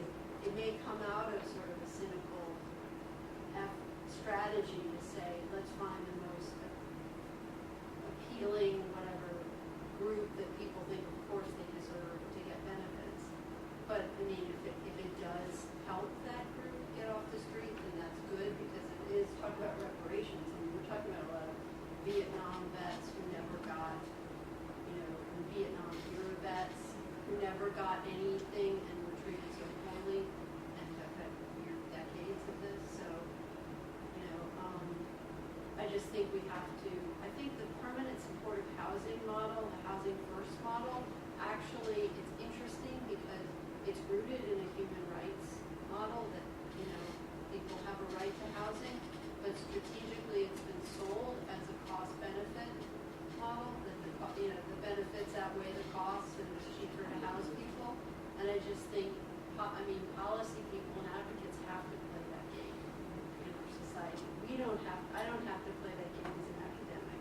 I can tell what I think is the truth, but, you know, because if you're in policy, you have to play the game, right? Dr. Moore. Yeah. I mean, if you want to get things done, right? Can I add to that? I think the comment is very valid, but from a research standpoint, this is exactly how research goes, at least in the biomedical field. You have to break the problem down into pieces and research each and every one of them, and then you learn from every dimension and then put them back together to find an answer for the bigger problem. I mean, that's been true from AIDS research recently to older research and so on. So in my opinion, and I'm going back to what Paul didn't say, and I wish we had more time to do the rest of it, is probably what we need to change the entire, sounds a little grandiose, but the entire political discourse in the country, and we need a massive, movement of, or maybe it's something catchy like the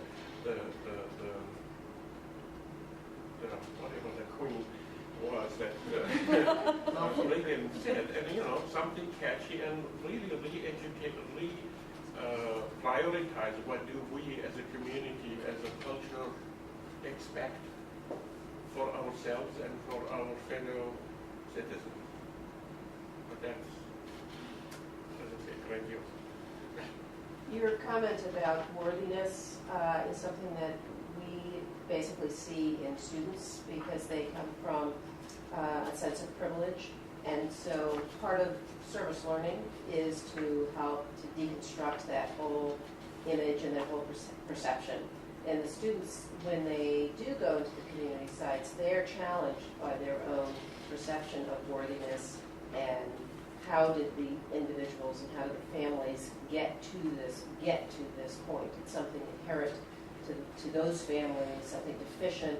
And then what they come away with, I think after this, the real struggle of communicating and interacting is, what we showed on the board is that they realize that there's humanness, there's interrelatedness, and there's community, and that they are part of that community as opposed to being distinct and people with privilege. And it's pretty powerful. Some don't get it, and they still have this compartmentalization that you're referring to. But I think on the whole, most of the students do come away as they become immersed in that sense of community. That language, that discourse does indeed have to change. One small step, we try really hard to talk about people experiencing homelessness, so we're not labeling them as homeless families or homeless veterans, that they happen to be, experiencing, they don't have a home, they don't have, there's not affordable housing in the community, or there's not the sort of services that you need, that, people who aren't homeless, go to psychiatrists or go to, but when you're homeless and you need psychiatric services, you kind of get labeled. So it's our own condition.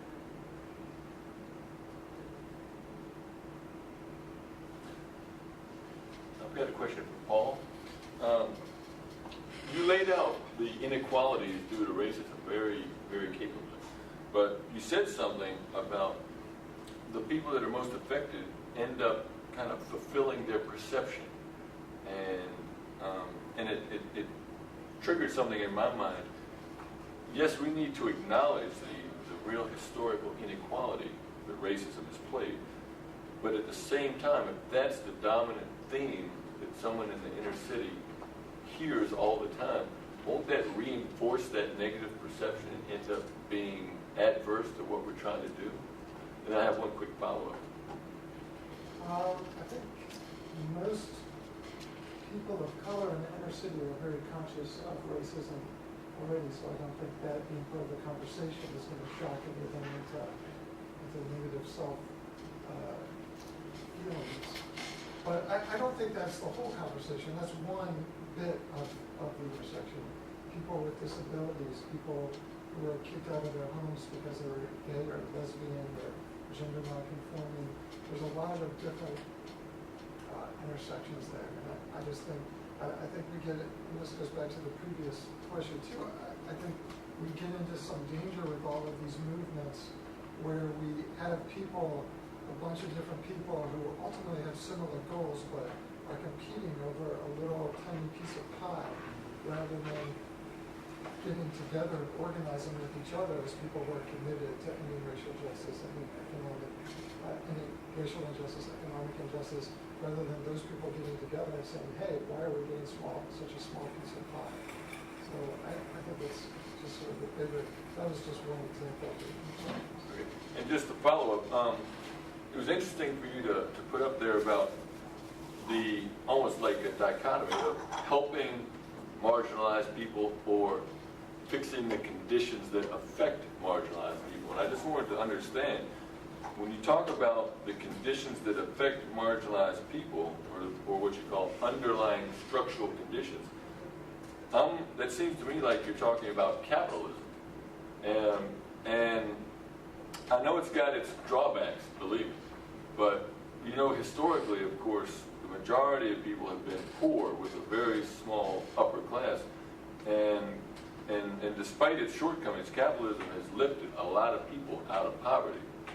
Obviously, there's still drawbacks, but I'm just wondering if your proposal is to change the fundamental nature of capitalism into maybe something that it's not, and end up destroying that source of wealth creation.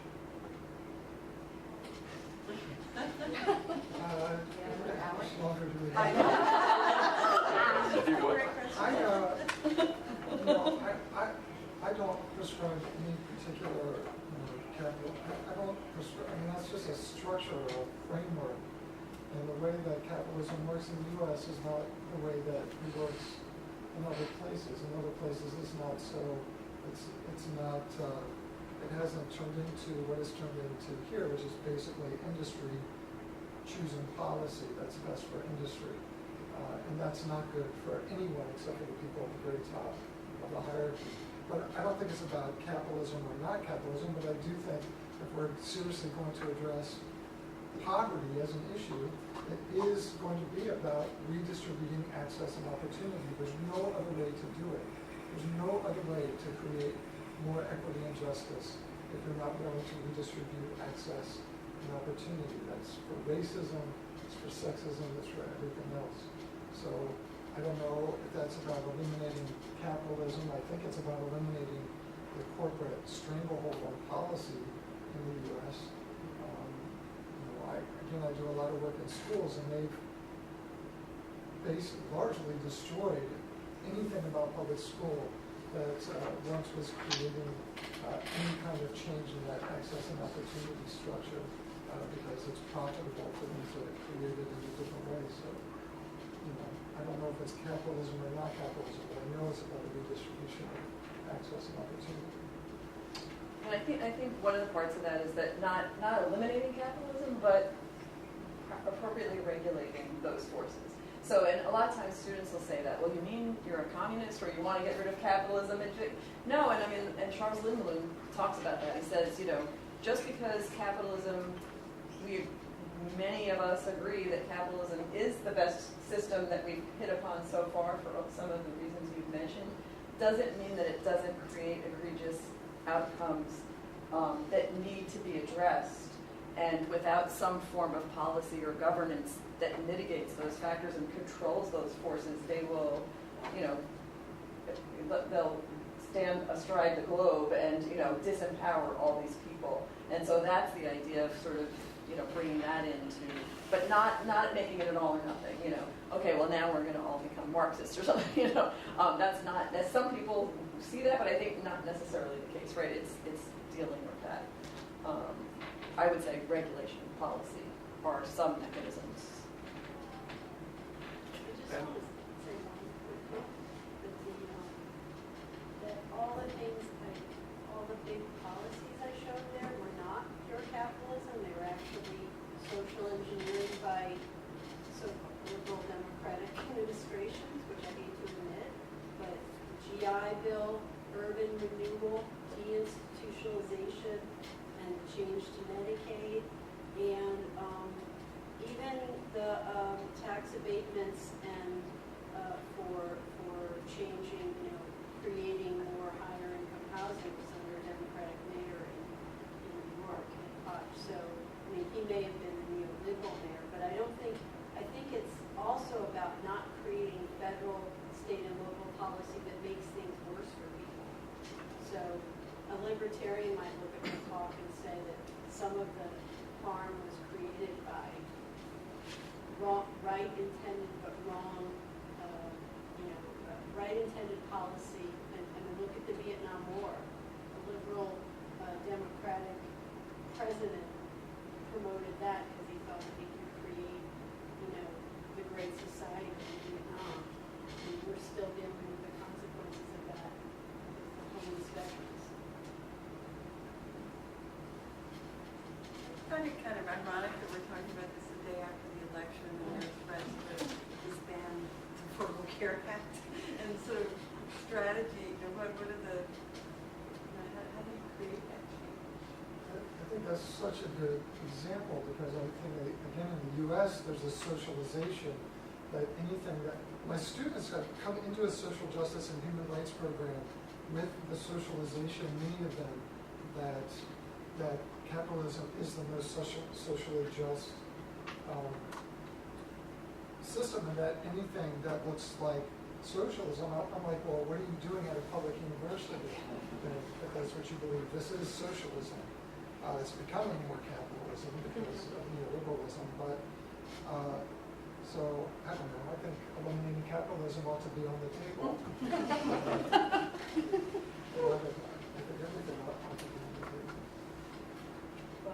Should we wrap up? Thank you very much for everyone. Well, regretfully, we have to end, but this is an ongoing conversation, and I do plan to have this conference again next year. And I would like to expand the conversation to include more of some of the topics that our final panel brought up, and perhaps we can dig further into those, because looking at those structural issues, and interestingly, so Ottmar Kloiber, who's the president of the World Medical Association, is on the board of our journal, which sponsors this event. And the World Medical Association is very much concerned with addressing the social determinants of health.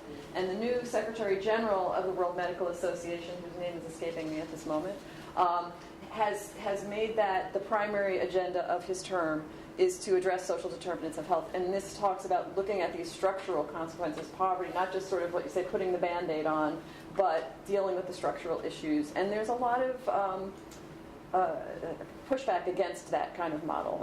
And I think the way you've characterized it as individual responsibility versus structural, and I always have to sort of tenderly say to my students, well, of course, there's always some agency and individual responsibility, but you have to look, it's never all or nothing. And sometimes I find that you can only begin to introduce the idea about structural change. But I think it's hopeful that the President of the World Medical Association and the new Secretary General have this agenda.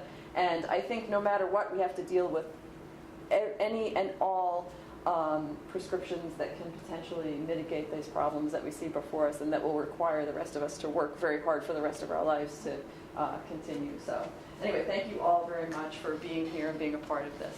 Thanks.